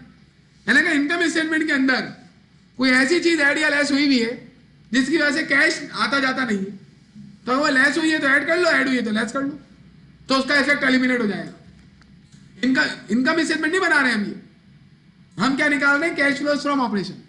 और अगर इनकम स्टेटमेंट में कोई ऐसी चीज है जो ऐड या लेस तो हुई भी है लेकिन उसका ताल्लुक फिक्स एसिड से है, उसका ताल्लुक करंट एसिड और करंट लायबिलिटी से नहीं है, आप उसको भी हटा दें। जैसे अगर इनकम स्टेटमेंट में फिक्स एसिड को बेचने पर गेन हुआ था, वो आपने ऐड किया हुआ है, तो फिक्स एसिड को बेचकर जो गेन होता है उससे जो कैश आता है उसका ताल्लुक इन्वेस्टिंग एक्टिविटी से होता है। कैश फ्लो में फिक्स एसिड को बेचकर जो गेन होगा ना बेटा, उससे जो कैश आएगा उसका ताल्लुक इन्वेस्टिंग एक्टिविटी से होता है। लेकिन इनकम स्टेटमेंट बनाते वक्त वो हमारा गेन होता है ना, तो उसे हमने इनकम में ऐड किया हुआ होता है, तो कैश फ्लो बनाते वक्त उसको वापस क्या करेंगे, लेस कर लेंगे। और अगर लॉस आप देखिए, loss on sale of fix acid, इसका ताल्लुक भी नॉन करंट एसिड से होता है, ऑपरेटिंग एक्टिविटी तो थोड़ी होता है, इन्वेस्टिंग से होता है। तो इसको भी आप इनकम स्टेटमेंट इनकम में से क्या करेंगे, लेस हुआ होगा, ऐड कर लेंगे। तो ये दो एमोर्टाइजेशन और डेप्रिसिएशन में ऐड क्यों कर रहा हूं, इसके दो रीजन है। पहला रीजन, इससे कैश का कोई ताल्लुक ही नहीं है, ये नॉन कैश है। दूसरा, ये दोनों फिक्स एसिड से ताल्लुक रखते हैं, इस वजह से मैं इसको इनकम में ऐड कर लूंगा, क्योंकि ऑपरेशन या ऑपरेटिंग एक्टिविटीज का ताल्लुक सिर्फ करंट एसिड और करंट लायबिलिटी से होना चाहिए। और वो करंट एसिड, वो करंट लायबिलिटी जिसका ताल्लुक बिजनेस चलाने से है, वो करंट एसिड, वो करंट लायबिलिटी नहीं जिसका ताल्लुक इन्वेस्टिंग या फाइनेंसिंग से हो। क्या हमारे पास कोई ऐसी करंट लायबिलिटी हो सकती है जिसका ताल्लुक इन्वेस्टिंग एक्टिविटी से हो? हाँ, फिक्स एसिड खरीदें और पेमेंट ना करें, ऐसी लायबिलिटी ऑपरेटिंग एक्टिविटी से ताल्लुक नहीं रखती। वो जो हम लोग कैश पेड टू सप्लायर में अकाउंटेबल लेके जाते हैं, वो नॉन करंट एसिड का अकाउंटेबल लेके नहीं जाते, वो सिर्फ मर्चेंडाइज को खरीदने बेचने वाला वो जो है अकाउंट रिसीवेबल अकाउंटेबल जाएगा। यानी आपने जो फॉर्मूलाज पढ़े थे उसमें अकाउंटेबल, अकाउंट रिसीवेबल लिखा हुआ है ना, वो कौन सा वाला लेके जा रहा है, मर्चेंडाइज वाला। तो अगर आपको दो रिसीवेबल्स दिए हुए हो, एक ट्रेड रिसीवेबल, एक नॉन ट्रेड रिसीवेबल, तो जो आपने फॉर्मूला पढ़ा है उसमें कौन सा रिसीवेबल लेके जाएंगे, trade receivable. Non trade receivable का ताल्लुक ऑपरेटिंग एक्टिविटी से नहीं होता। अगर कोई ऐसा एलिमेंट इनकम स्टेटमेंट में है जिसका ताल्लुक कैश से नहीं है या ऑपरेटिंग एक्टिविटी से नहीं है, तो उसको हटा देंगे। जैसे हमने बताया कि डेप्रिसिएशन एमोर्टाइजेशन का ताल्लुक कैश से नहीं होता और ऑपरेटिंग एक्टिविटी से भी नहीं होता। दूसरा, ये जो गेन और लॉस और नॉन करंट एसिड है, इसका ताल्लुक कैश से तो होता है लेकिन ऑपरेटिंग एक्टिविटी से नहीं होता, तो इसको भी एलिमिनेट कर देंगे। एलिमिनेट करने का तरीका ये है कि इनकम जब निकाली गई होगी ना, तो गेन इसमें ऐड हुआ होगा, लॉस इसमें लेस हुआ होगा, तो गेन को वापस लेस कर लो, लॉस को वापस ऐड कर लो। गेन ऐड हुआ होगा ना, वापस लेस कर लो, इफेक्ट एलिमिनेट हो जाएगा। और गेन लॉस लेस हुआ होगा, वापस ऐड कर लो, जो है वो एलिमिनेट हो जाएगा। देख रहे हैं आप? This is very technical topic, मजेदार। अब आप आए हैं अकाउंटिंग में, ये दो चीजें देखें आप, ये मैं आपको नहीं बताऊंगा। इन चार के रीजंस मैंने आपको बताए हैं अभी। और ये जो फॉर्मेट लिखा हुआ है ना, ये फॉर्मेट फिक्स है। आंधी आए तूफान आए फॉर्मेट नहीं लेगा। करना यही है आपको, इनकम उठानी है, इनकम में नॉन कैश एक्सपेंसेस ऐड कर देने, क्यों? क्योंकि उसका ताल्लुक कैश से नहीं है। और दूसरा काम, फिक्स एसेट पर होने वाले गेन या लॉस को ऐड लेस कर देना। और तीसरी चीज ये करनी है, क्या लिखा हुआ है? अगर करंट एसेट या करंट लायबिलिटी क्रेडिट हुई है तो ऐड कर लेना। क्यों ऐड कर लेना? यू विल टेल मी, अभी नहीं।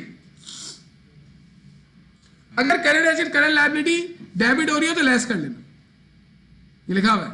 ऐड करो अगर current asset current liability credit हो रही है। क्रेडिट क्यों लिखा है मैंने? कम होना नहीं लिखा, क्रेडिट होना लिखा है। एसेट कम होने पे क्रेडिट होता है, लायबिलिटी बढ़ने पे क्रेडिट होती है। हाँ, मैंने कम होना नहीं लिखा है। इस तरीके से current asset current liability debit हो रही है तो लेस कर लो। एसेट बढ़ने पे डेबिट होता है, लायबिलिटी कम होने पे डेबिट होती है। डेबिट हो तो लेस कर लो, कैश फ्लो फ्रॉम ऑपरेशन आ जाएगा। This is the format, now we are going to use it. इस फॉर्मूले, इस फॉर्मेट को यूज करते हैं। आइए,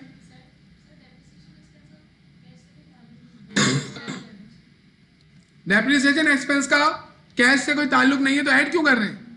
बेटा आप दोबारा, मुझे सारे आपको समझ में नहीं आया, इसका मतलब है इनकम स्टेटमेंट के अंदर, अगर आप इनकम स्टेटमेंट को आपने कभी बनाया हो तो ऑपरेटिंग एक्सपेंस में डेप्रिसिएशन एक्सपेंस भी होता है और वो आपकी इनकम को कम करता है।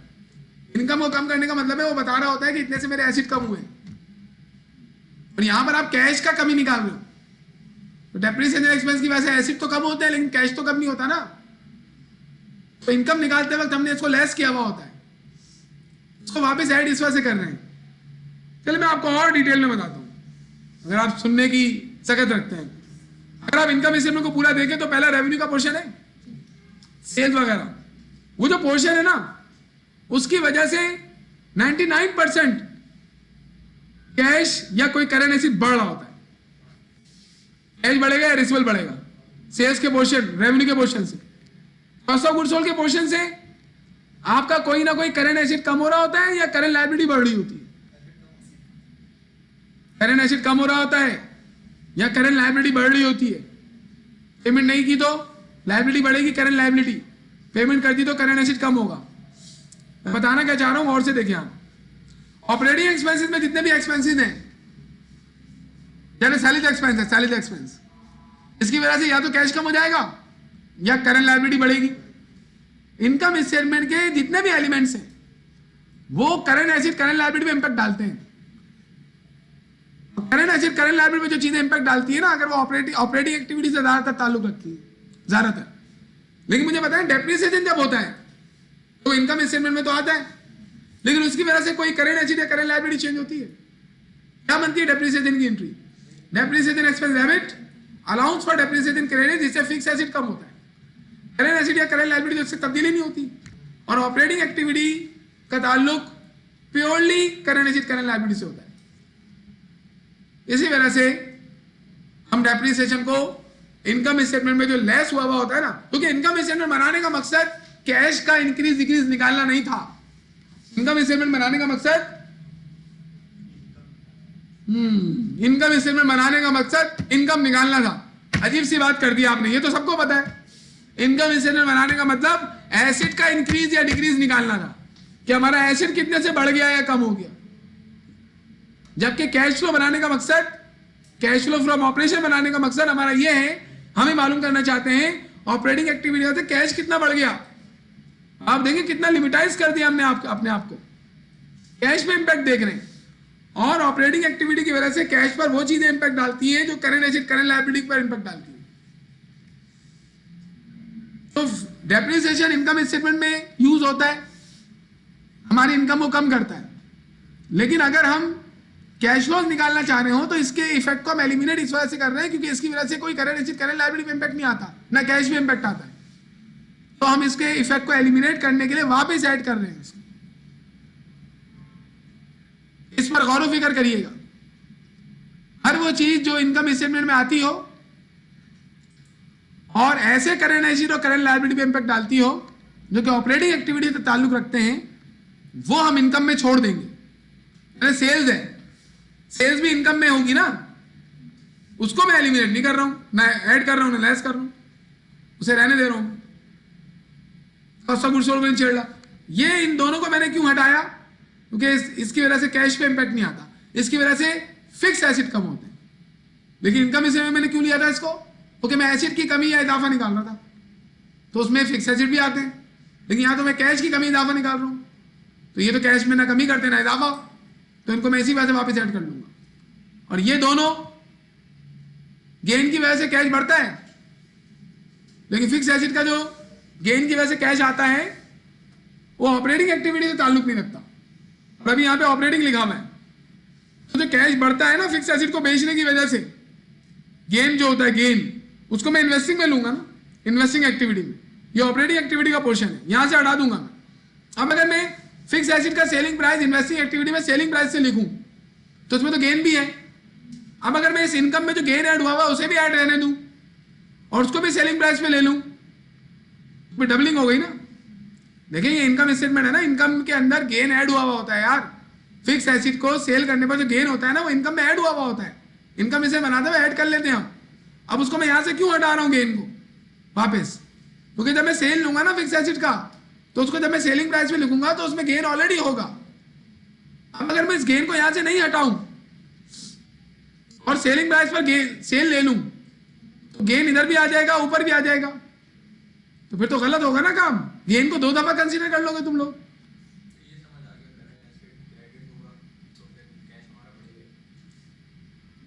तो अभी हम इस पर बात कर रहे थे, आप इसके बारे में सोच रहे थे यानी। अभी फिलहाल याद करें, मैं सवाल करवा दूं फिर उसके बाद तुमसे पूछूंगा। इसमें एक एक पॉइंट का रीजन एक्सप्लेन हो सकता है, एक एक पॉइंट। इस पर अलग बात, इन दोनों पे अलग बात हो सकती है कि ये ऐड क्यों हो रहे हैं, इन दोनों पे अलग बात हो सकती है, इस पर अलग बात हो सकती है, इस पर अलग बात हो सकती है। अभी मैं इतनी डिस्कशन नहीं करना चाह रहा, इस पर करेंगे हम डिस्कशन अभी मजीद। अभी मैंने फिलहाल इसके बारे में बताया आपको। एक बच्चा बोला सर आपको आता ही नहीं होगा, आप अभी मामू बना के पढ़ा के भाग जाएंगे, या फिर आप कल पढ़ के आएंगे फिर बताएंगे अभी आपको पता नहीं। तो मैंने बोला भाई आप जो समझ रहे हैं, लेकिन अभी टाइमिंग नहीं है इसकी, ये वो वक्त नहीं है कि मैं इस पर डिस्कशन करूं, वरना बड़ा कॉम्प्लेक्स हो जाएगा। हमें तो अभी सिंपल रखना है ना थोड़ा चीज को, लेकिन थोड़ा सा डिस्कस भी कर लिया हमने। इनकम स्टेटमेंट जो बनता है पूरा, जैसे ये सवाल में बना हुआ है ना बेटा, जिसने इनकम स्टेटमेंट बना के दिया है ना, अभी यहाँ आए देखिए क्वेश्चन में देखें, ये रहा इनकम स्टेटमेंट। इसमें देखें ये गेन ऐड हुआ है। अब अगर मैं आपको डायरेक्ट इनकम का अमाउंट दे दूं और मैं कहूं इस इनकम को कन्वर्ट करो कैश फ्लो फ्रॉम ऑपरेशन में, तो आप इसमें से ये जो गेन ऐड हुआ है इसको हटा देंगे। इसके अलावा डेप्रिसिएशन, इसमें ऑपरेटिंग एक्सपेंस में डेप्रिसिएशन भी होगा ना, वो भी लेस हुआ होगा। इसमें 1,10,000 का डेप्रिसिएशन शामिल है, उसको वापस इनकम में ऐड कर लेंगे। अब मैं इनडायरेक्ट मेथड से कैश फ्लो बनाने जा रहा हूं। याद कर ले अभी फिलहाल आप नॉन कैश एक्सपेंस को ऐड कर लो, फिक्स एसेट को बेचने वाले गेन या ऐड को, गेन या लॉस को एलिमिनेट कर दो। एलिमिनेट मतलब गेन ऐड हुआ होता है लेस कर लो, लॉस जो है वो लेस हुआ होता है ऐड कर लो। और करंट एसेट और करंट लायबिलिटी के अगर वो क्रेडिट हो रहा हो तो ऐड कर लो, डेबिट हो रहा हो तो लेस कर लो। क्यों? इस पर नहीं बात हुई, अभी करेंगे। पहला पोर्शन बना रहे कैश फ्लोज फ्रॉम ऑपरेशंस। किसी की नॉलेज जाननी हो ना तो आप ये सवाल उससे पूछें। आप पूछे कि मुझे ये बताओ कि यही जो पहला अभी हमने किया डेप्रिसिएशन को ऐड क्यों कर रहे हैं आप, तो बोलेगा डेप्रिसिएशन ऐड होता है क्योंकि वो नॉन कैश होता है। बोलेंगे क्यों नॉन कैश होता तो ऐड क्यों कर रहे हैं? बोलेगा बस नॉन कैश ऐड होते हैं, यहां तक पता होता है नॉन कैश ऐड होते हैं। इसका जवाब क्या है कि इनकम स्टेटमेंट में हम टोटल एसेट का इजाफा या कमी निकाल रहे होते हैं, कैश फ्लो में हम कैश का इजाफा या कमी निकाल रहे होते हैं। और डेप्रिसिएशन एक्सपेंस का ताल्लुक कैश से नहीं होता, इसी वजह से इनकम स्टेटमेंट में से उसको हटाकर हम उसे कैश में कन्वर्ट कर रहे होते हैं। बहरहाल पहले इस वाले मेथड में क्या लिखते हैं, नेट इनकम, ये मैंने फॉर्मेट बताया था ना आपको, ये रहा फॉर्मेट। लेकिन हम अपने सवाल की नेट इनकम लेंगे, कितनी नेट इनकम थी इसकी, 3,10,000। तो हम जाएंगे और 3,10,000 रुपये लिखेंगे। मेरा मकसद अभी आज इनका ये कैश फ्लो बनवाने का क्या है कि डायरेक्ट मेथड इनडायरेक्ट मेथड से एक जैसे आंसर आते हैं। डायरेक्ट मेथड के फार्मूलाज हैं, इनडायरेक्ट मेथड का फार्मूला नहीं है। अब इसमें पहले क्या ऐड होता है, डेप्रिसिएशन। डेप्रिसिएशन हमें पता है ना, कितना डेप्रिसिएशन था, 1,10,000, उसे वापस ऐड कर लो। दूसरी चीज क्या थी, देखो एमोडाइजेशन, वो नहीं है, छोड़ दो। गेन और लॉस में से कुछ है, गेन है तो उसे ऐड कर लो, सॉरी गेन है तो उसे लेस कर लो। गेन ऐड हुआ होता है ना इनकम में, वापस लेस करेंगे। क्या लेस करेंगे, gain on sale of long term investment. कितना है बेटा गेन, ये मैं वापस लेस करूंगा। अब स्टूडेंट क्या करता है, यहां लेस लिखता है लेकिन यहां पॉजिटिव 50,000 लिख देता है, फिर बाद में ढूंढता रहता है कि गलती कहां की थी। तो भाई लेस लिख रहे हो तो माइनस लगा लो यार, अल्लाह के बंदो, ये बड़ी कॉमन एरर है। ये जब हम पढ़ते थे हमारे साथ भी होता था, यहां लेस एड लिख के जहां पर एड लिखा है ना वहां ब्रैकेट लगा दी, और जहां लेस लिखा है वहां ब्रैकेट नहीं लगाई, फिर जब आंसर निकालोगे तो गलत निकलेगा ना। ये दो चीजें हो गई। तीसरी चीज क्या है, देखिए एमोडाइजेशन था नहीं, छोड़ दिया। गेन था वो कर लिया, लॉस नहीं था वो छोड़ दिया। अब ये दो चीजें, करंट एसेट या करंट लायबिलिटी क्रेडिट हो रही हो तो ऐड कर लो, डेबिट हो रही हो तो लेस कर लो। क्यों कर लो, ये नहीं पूछा मैंने आपसे। अभी आप मुझे बताएं, सवाल में आ जाएं, करंट एसेट में कैश को इग्नोर कर देंगे आप। कैश के अलावा पहला करंट एसेट है अकाउंट रिसीवेबल, 1,50,000 था 2,10,000 हो गया, क्रेडिट हो गया डेबिट हो गया, डेबिट हो गया ना, बढ़ गया ना। डेबिट को लेस करते हैं तो आप जाएंगे और लिखेंगे less increase in accounts receivable. कितना था वो, 60,000, या आप लेस कर लेंगे -60,000। अच्छा, इसके बाद करंट एसेट अभी और भी है। इन्वेंट्री डेबिट हो रही है क्रेडिट हो रही है, 4,30,000 थी 5,00,000 हो गई, डेबिट हो रही है, तो इसको भी क्या करेंगे, लेस। तो बच्चा बोला सर याद कैसे करेंगे कि डेबिट को लेस करना है, तो मैंने बोला वैसे मैंने बोला उससे कि जो मैं बात बोल रहा हूं है तो गलत, लेकिन याद ऐसे रख सकते हो। समझा सर, बता दें। मैंने बोला डेबिट को एज्यूम कर लो नुकसान, और लॉसेस को हम लेस कर रहे होते हैं ना, इस तरीके से लेस कर लो। बोला सर अच्छा, ये तो अजीब सी बात है। तो मैंने उससे कहा फिर एक काम करो भाई, अजीब सी बात है, इन दोनों में से एक याद कर लो ना। क्रेडिट को याद कर लो कि क्रेडिट ऐड होता है, डेबिट खुद याद रहेगा, अब आपकी मर्जी है। दोनों याद नहीं करिएगा, दोनों याद कर लिए तो पेपर में बैठे हुए, फिर क्रेडिट ऐड होता था डेबिट ऐड होता था, बैठे हुए जी। इसके बाद प्रीपेड 60 था 20 हो गया, डेबिट हो रहा है क्रेडिट हो रहा है, क्रेडिट हो रहा है ना, कम हो गया ना। क्रेडिट क्या होता है, ऐड, तो आप क्या लिखेंगे, add decrease in prepaid, decrease in prepaid expenses. कितना था, 20, 40 ऐड होगा। अब ये माइनस माइनस लगाते हैं, यहां माइनस मत लगा देना। हाँ, इसके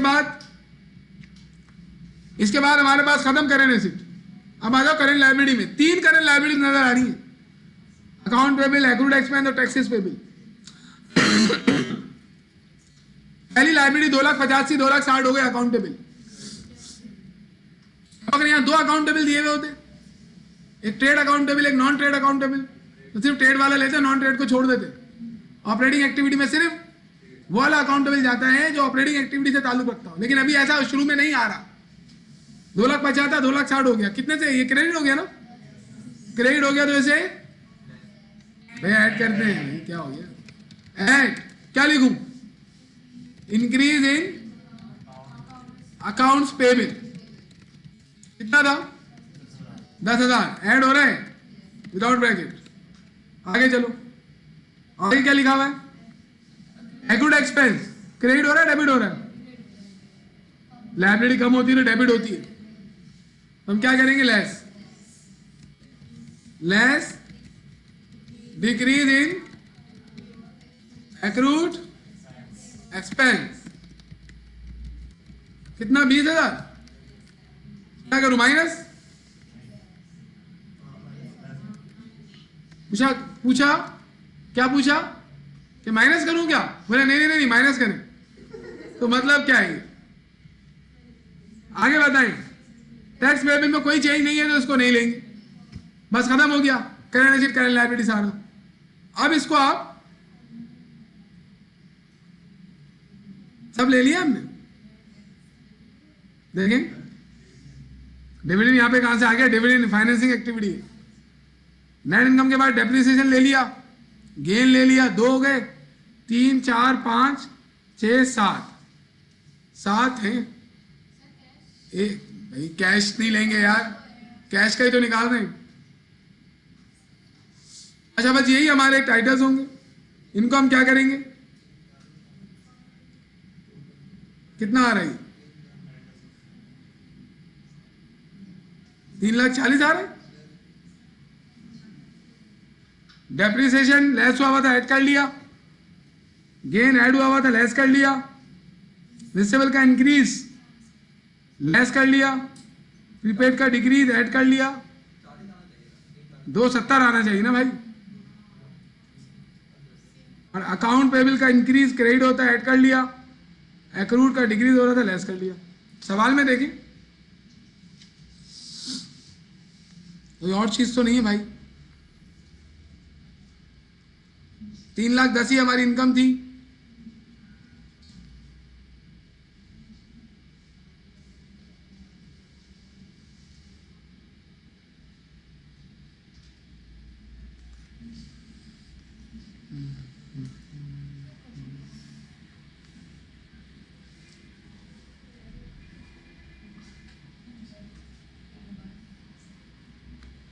ये 3,10,000 सही कंप्यूट हुई है। देखो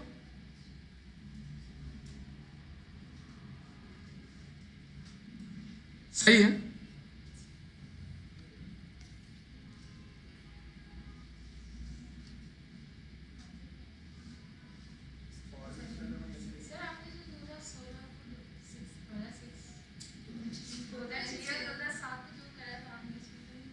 नहीं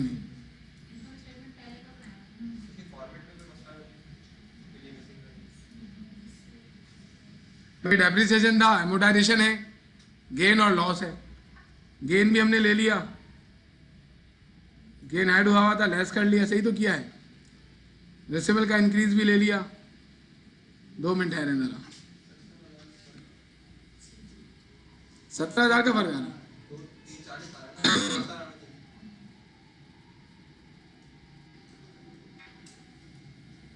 इसमें कोई आइटम हमारा मिस हुआ है शायद।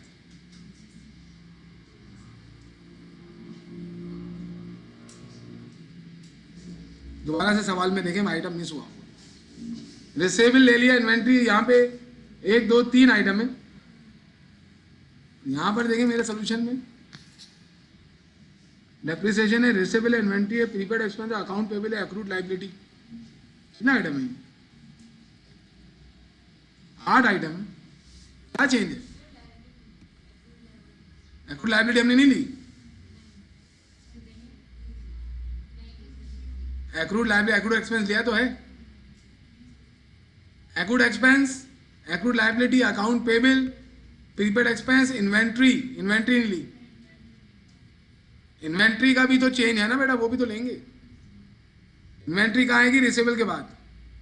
करंट एसेट करंट लायबिलिटी में सब लेने थे ना। आप लोगों को सही तरीके से देखना चाहिए ना बेटा चीजें। मुझसे रह जाती हैं तो आप लोग भी नहीं देख रहे। इन्वेंट्री भी तो है। 4,30,000 थी, 5 लाख हो गई, तो इन्वेंट्री क्या हो रही है? इन्वेंट्री बढ़ गई, मतलब बढ़ गई नहीं, डेबिट हो रही, क्रेडिट हो रही है। अब मुझे देखें, वीडियो को एडिट करना पड़ेगा, ना जी। Thank you very much. जो इन्वेंट्री है वो क्या हो रही है? Debit credit. डेबिट हो रही है तो क्या करेंगे? ऐड। क्या करेंगे इसमें? Increase inventory. कितना है? इन्वेंट्री डेबिट हो रही है तो उसे क्या करेंगे, लेस।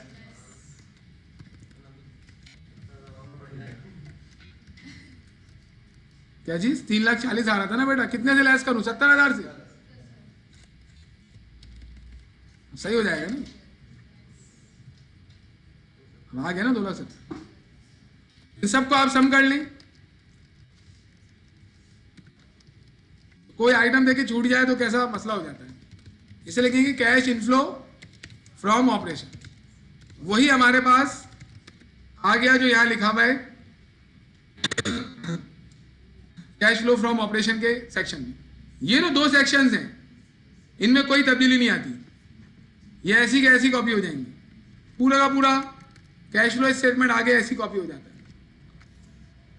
बाकी कुछ भी चेंज नहीं आएगा तो कैश फ्लो स्टेटमेंट कंप्लीट हो जाएगा। इन्वेस्टिंग और फाइनेंसिंग में जैसे काम पहले हुआ था वैसे ही काम होगा, सिर्फ ऑपरेटिंग एक्टिविटी के सेक्शन में तब्दीली आती है। अब हम क्या करेंगे, अब एक और सवाल ऐसा हम करेंगे जिसमें आप लोग मुझे जो है वो पहले डायरेक्ट मेथड से करवाएंगे और फिर इनडायरेक्ट मेथड से करवाएंगे, सही है। इसके फॉर्मेट्स वगैरह भी आपको याद करने पड़ेंगे, आप लोगों को मुझे 5 मिनट देने पड़ेंगे, उसके बाद फिर आप मुझसे वो सवाल सॉल्व करवाएंगे। जी, इनडायरेक्ट मेथड, लेकिन इनडायरेक्ट मेथड में रीजंस पता होने चाहिए ना, वरना आप गलत कर दोगे इसको। इसमें क्या क्या चीजें ऐड होंगी, क्या क्या चीजें लेस होंगी, इसमें और भी इजाफे होंगे, तो आपका कॉन्सेप्ट क्लियर होना चाहिए क्या क्या ऐड लेस होगा। इसमें फिक्स चीज नहीं होती कैश फ्लो में, कुछ भी कैश पे इंपैक्ट आ रहा है, ऑपरेटिंग एक्टिविटी से ताल्लुक रखता है तो यहाँ आएगा। चले आप मुझे दूसरे क्वेश्चन के बाद बताएंगे कि ये करंट एसिड का, करंट लायबिलिटी और करंट एसिड का इंक्रीज, सॉरी क्रेडिट ऐड क्यों हो रहा है और डेबिट लेस क्यों हो रहा है, सही है। ओके, अभी 5 मिनट बाद हम शुरू करते हैं। बेटा अगला क्वेश्चन हम सॉल्व कर रहे हैं ना, तो एहतियात से हर चीज जो मैं बोल रहा हूँ वो देख के मुझे बताइएगा, मुझसे भी कोई चीज रह सकती है, सही है। तो जो मैंने बताया है कि करंट एसिड को लेंगे, करंट लायबिलिटी को लेंगे, तो आप देखिए कहीं कोई करंट एसिड करंट लायबिलिटी छूट तो नहीं रहा हमारा। दूसरी चीज ये है कि जो मैंने अभी क्वेश्चन करवाया ना आपको, इसमें डायरेक्ट इनडायरेक्ट मेथड दोनों से हुआ है, वैसा एक सवाल मैं आपको सेंड करूंगा, आप खुद करें उसे, क्योंकि वो एक ही बल्कि 2 हैं, एक मैं आपको सेंड करता हूं, आप उसे करें खुद, और फिर देखिए इसमें कंफर्म भी हो जाता है ना आपने सही किया है नहीं, क्योंकि जो एंडिंग बिगिनिंग कैश है उसमें इंक्रीज इन कैश ऐड करोगे तो एंडिंग कैश आ जाता है, सही। अब हम क्या करेंगे, अब हम इस क्वेश्चन का कैश फ्लो स्टेटमेंट बनाएंगे। ये क्वेश्चन कॉपी करा था मैं, सही, तो हमने ये लिख लिया है।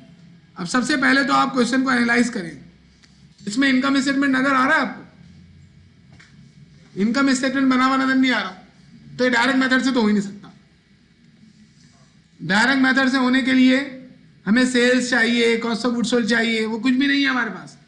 तो अगर आपके न्यूमेरिकल में इनकम स्टेटमेंट ही गायब हो तो डायरेक्ट मेथड गया। अब इनडायरेक्ट मेथड से कर सकते हैं, और इनडायरेक्ट मेथड में हमारे पास ये फॉर्मेट है ऑपरेटिंग एक्टिविटी का सेक्शन बनाने के लिए कि इनकम में depreciation, amortisation, non cash expense सारे ऐड करो, गेन हुआ है तो वो ऐड हुआ होता है, लेस करो, लॉस हुआ होता है तो लेस हुआ होता है उसे ऐड करो, करंट एसेट करंट लायबिलिटी के क्रेडिट को ऐड करेंगे, डेबिट को लेस करेंगे। आपको सवाल पूछ रहे थे,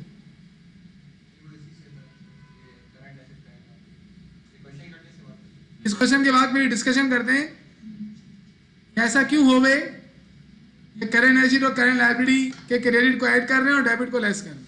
बहरहाल हम इसको डायरेक्ट इनडायरेक्ट मेथड से करेंगे, डायरेक्टली इसको इनडायरेक्ट मेथड से करेंगे।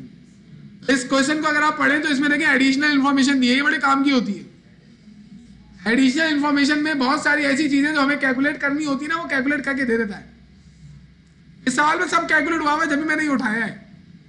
इसमें देखिए इनकम नजर आ रही है आपको 93,000। अच्छा 2 सालों का डाटा दिया है ना बैलेंस शीट का, तो 2 ईयर्स का बैलेंस क्यों दिया, ताकि आप डिफरेंस निकाल सके ना, इस वजह से दिया उसने। लेकिन उसमें जो रिसेंट ईयर होगा ना उसका कैश फ्लो बनाना होता है, एंड रिसेंट ईयर इज 2018। तो इनकम देखिए निकाल के दी हुई है, ये यूज होती है कैश फ्लो फ्रॉम ऑपरेशन में। डेप्रिसिएशन निकाल के दिया हुआ 34। अब आप देखिए आपके पास एक्यूमुलेटेड नजर आ रहा है 32 और 66, इसका डिफरेंस भी 34 है। नहीं देते तो हम यहां से माइनस करके निकाल लेते भाई। अगर वो डेप्रिसिएशन नहीं बताता वहां पर तो पहले 32 था डेप्रिसिएशन एक्यूमुलेटेड का इजाफा डेप्रिसिएशन एक्सपेंस होगा ना, माइनस करके निकाल लेते। अच्छा कोई इंटेंजिबल एसेट आपको नजर आ रहा है, पेटेंट, कॉपीराइट, कुछ। करंट एसेट में सिर्फ कैश रिसीवेबल इन्वेंट्री है। फिक्स एसेट में लैंड इक्विपमेंट है, कोई copyright, patent, goodwill, preliminary expense, कोई इंटेंजिबल एसेट नहीं है। होता तो एमोटाइज होता, एमोटाइजेशन इस सवाल में नहीं है। इसका मतलब हम ये जमा कर रहे हैं, असल में कहां गया ये रहा, हम इन्हें जमा कर रहे हैं। हमने देखा इनकम हमारे पास मौजूद है सवाल में, डेप्रिसिएशन निकाल के दिया हुआ है, एमोटाइजेशन हो नहीं सकता क्योंकि इंटेंजिबल एसेट नहीं है। अब हम देखेंगे गेन या लॉस है या नहीं फिक्स एसेट को सेल करने पर। तो इसके लिए आप देखें, फिक्स एसेट लैंड 1 लाख की थी, 80,000 की हो गई, कम हो गई, लॉस है भाई। हमारी लैंड कम हो गई है। अभी जो 20,000 की लैंड कम हुई है, ये कितने में बिकी है, उससे कंपेयर करके गेन या लॉस निकालोगे ना।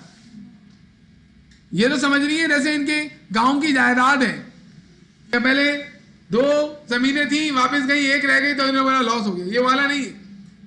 अगर लैंड कम हो गई है तो रीजन क्या है, किसी जमींदार ने कब्जा कर लिया है, ये समझ रही हैं आप। असल में ये जमींदार लोग ऐसे सोचते हैं। ईजान वाली एग्जाम्पल दे दूं, क्या हो गया? हाँ, 2 भाई ऑस्ट्रेलिया से आ गए तो जमीन कम हो गई। लेकिन ये बातें इनको तो समझ में नहीं आएंगी ना। बहरहाल तो लैंड 1 लाख थी बेटा, 80,000 हो गई तो लॉस नहीं है। ये लैंड बेच दी हमने 20,000 वाली, कितने में बेची एडिशनल इंफॉर्मेशन ने बताएगा। जो सवाल आपका क्रिएट हो रहा हो ना, उसको एडिशनल डाटा में ढूंढना होता है। क्या हमारी लैंड 1 लाख थी यार, 80,000 हो गई, ये क्या हुआ, कम हो गई। अब आपको अपनी तरफ से एजम्पशन नहीं बनानी, you should go in additional data. कुछ नहीं लिखा हुआ तो इसका मतलब है सेल हुई होगी, और ये भी नहीं लिखा हुआ कितने की सेल हुई है, तो इसका मतलब है 20,000 भी सेल हुई होगी। सेलिंग प्राइस 20,000 ही होगी, गेन या लॉस नहीं होगा। अगर कुछ लिखा होगा तो फिर आप कुछ करेंगे ना। अब अगर लिखा हुआ है लैंड पर जमींदार ने कब्जा कर लिया, वो जमींदार बहुत बड़ा जमींदार है और लैंड कभी भी नहीं मिल सकती, अब ये लॉस है। अब यहां पर देखें लैंड के बारे में क्या बता रहा है 7th पॉइंट में, जितने की लैंड थी उतने की बेच दी, ये लिखा हुआ है। अब तुम्हारे कीड़े हरकत में आ गए होंगे।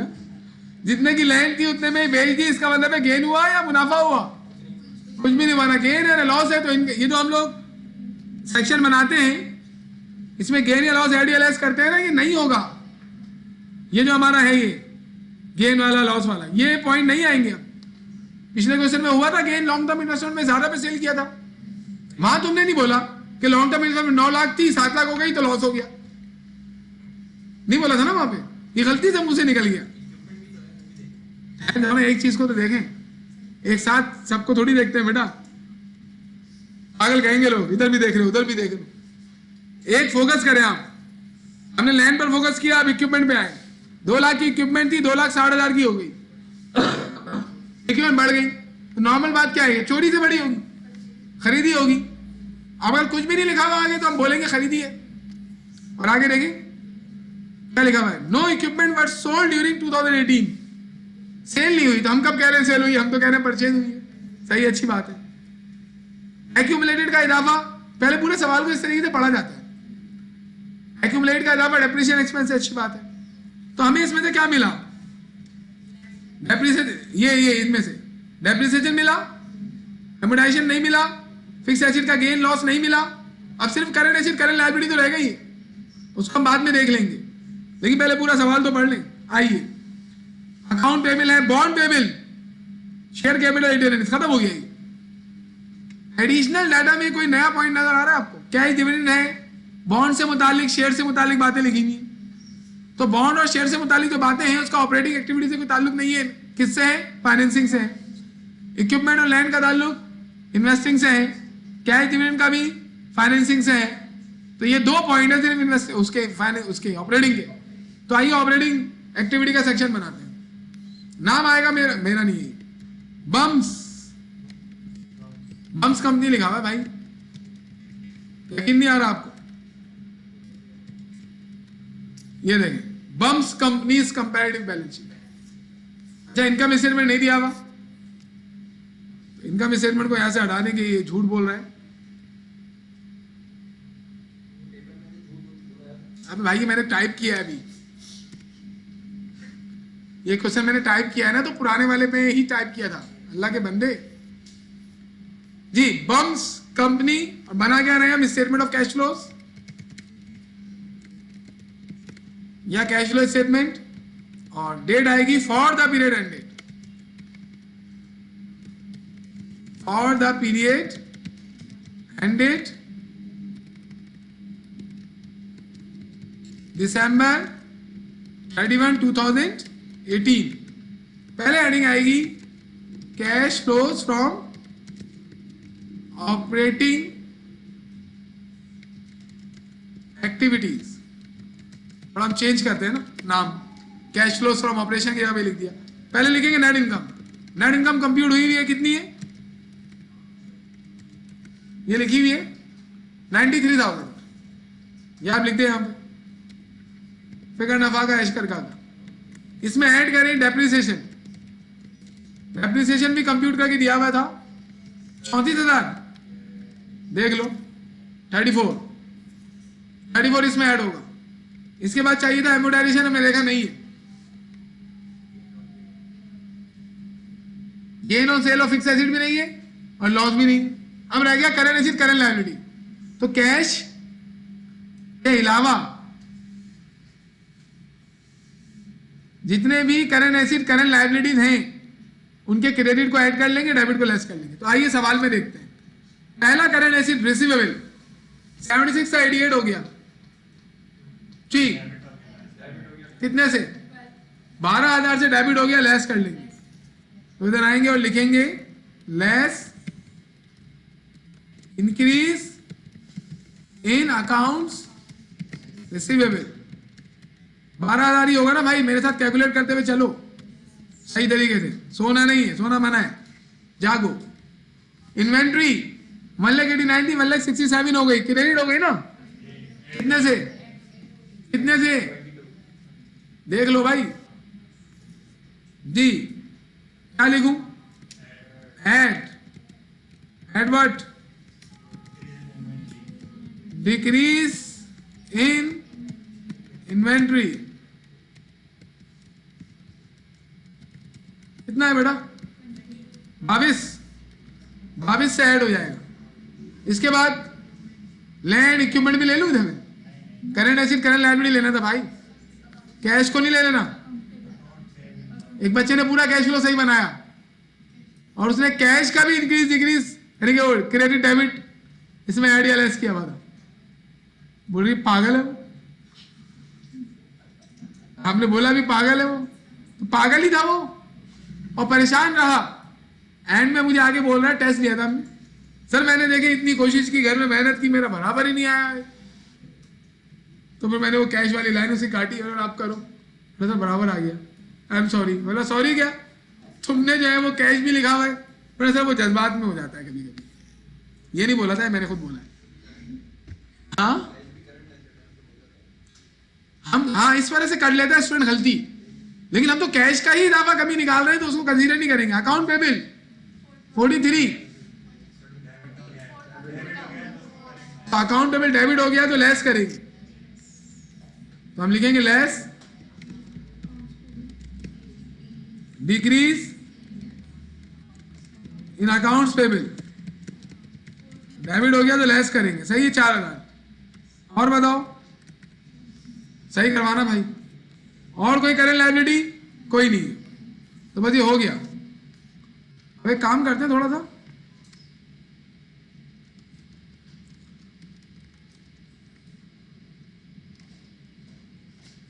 इसको ना यहां पर ना सवाल खत्म हो रहा है, वहां से कॉपी कर।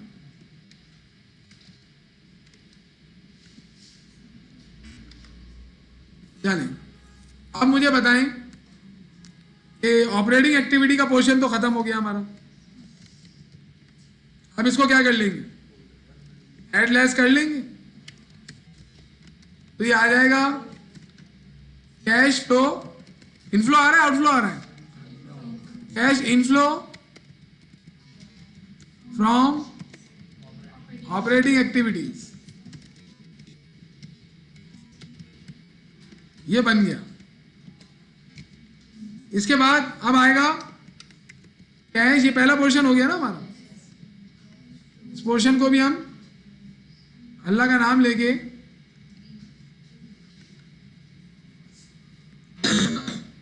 क्या आ गया ये?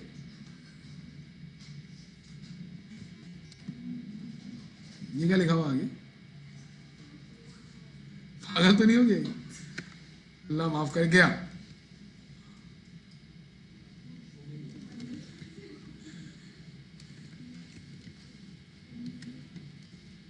अल्लाह हम सब पे रहम फरमाए। करना कुछ चाह रहे थे, हो कुछ गया जिंदगी में, मतलब इसमें। जी भाई, क्या बनाएंगे? कैश फ्लो, हाँ लिख रहे हैं, cash flow from investing activities. अब इसमें फिक्स एसिड का सेल और परचेज लेंगे, तो पता है क्या हुआ एक दफा, एक अभी बाद में बताता हूं, चलो वो मैं भूल जाऊंगा। वैसे एक स्टूडेंट जो है वो किसी सीनियर के पास बैठ गया है, उस सीनियर ने उसे बताया कि एक ऐसा करंट एसिड होता है जिसको यहां नहीं लेते, कैश के अलावा एक और करंट एसिड है जिसको यहां नहीं लेते, उसको फिक्स एसिड में लेते, और नाम भी बता दिया उसका, क्यों? Office supplies. तो वो फिर आगे उसने मुझसे शेयर किया, मैं बोला भाई अभी पहला सवाल किया, रुक जाओ, आगे ऑटो में टकला ही आएगा, वो आगे आगे। तो थोड़ा सा कैश फ्लो में आपको सब्र करना पड़ेगा। अभी आप अपनी सारी एफर्ट कहां लगाएंगे? डिस्पोजल ऑफ नेट इनकम को समझने में। That is the important point, क्योंकि उसके बगैर अगली क्लास हिलेगी भी नहीं, मुझसे शिकायत नहीं कीजिएगा। Cash flow from investing activity में आप आ जाएं और मुझे फिक्स एसिड के बारे में बताएं। फिक्स एसिड में एक लैंड है, 1 लाख की थी, 80,000 हो गई। 20,000 वाली लैंड 20,000 में ही बेच दी तो कैश कितना आया होगा? 20,000। तो ये इनफ्लो हो गया। इक्विपमेंट 2 लाख की थी, 2,60,000 की हो गई, परचेज किया 60,000, कुछ नहीं बता रहा तो कैश गया होगा। तो एक इनफ्लो एक आउटफ्लो, तो हम इन दोनों को ले जाके लिख देते हैं यहां जी। बताएं, सेल ऑफ लैंड 20,000 से कैश का इनफ्लो आउटफ्लो पॉजिटिव, और परचेज ऑफ इक्विपमेंट 60,000 से आउटफ्लो। नेट इफेक्ट क्या आया? 40,000 से आउटफ्लो आएगा ना दादा। इसे क्या लिखेंगे? Cash outflow from investing activities. अब आपको किसको करना है? Cash flow from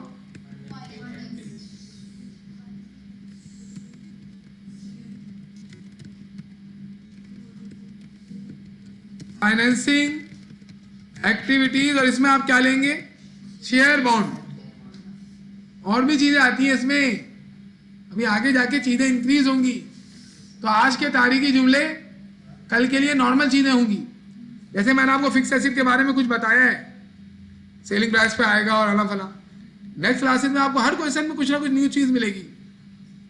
cash flow के क्वेश्चंस को तलाश कर करके सॉल्व कीजिएगा। हाँ, जितनी प्रैक्टिस मैं करवाऊं, उसके अलावा जहां जहां कैश फ्लो मिले आप उसे करें। इसका रीजन ये है कि कैश फ्लो आपके बहुत काम आएगा आगे, और ये आगे बहुत इन्वॉल्व है। एफएसीआर में भी आएगा और अगले एएफए वाली अकाउंटिंग में भी आएगा।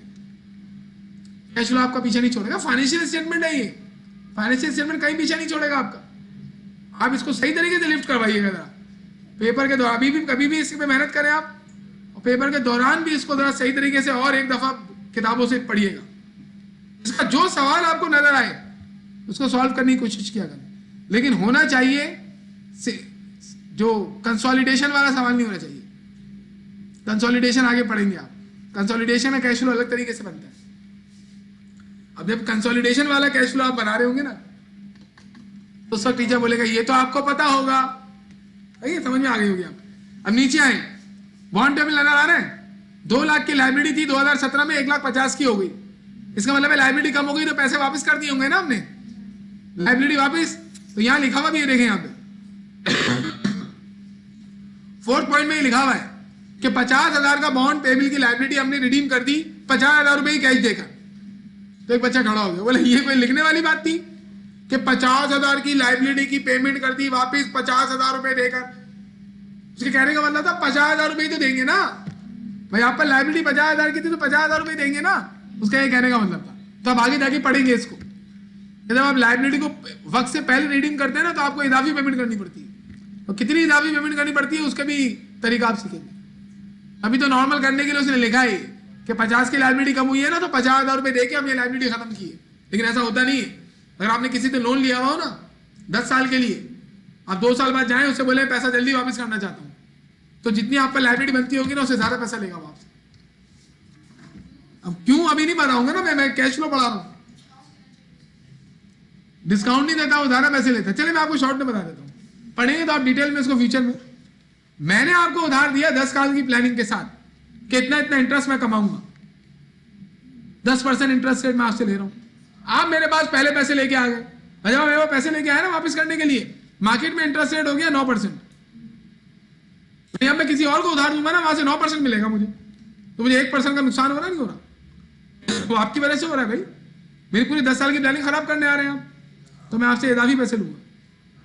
हराम हलाल की बात नहीं कर रहे भाई, हम मैं कोई इस्लामियत थोड़ी पढ़ा रहा हूं अजीब सी बात करो। ओके, ये सारा हराम है, फाइनेंस में तो हराम हर जगह पर आपको मिलेगा, तो आप तो हराम थोड़ी खा रहे हैं, इंटरेस्ट आप खा रहे हैं क्या, आपका ऑनर खा रहे हैं। नहीं, बैंक में तो आप मेहनत कर रहे हो ना बेटा,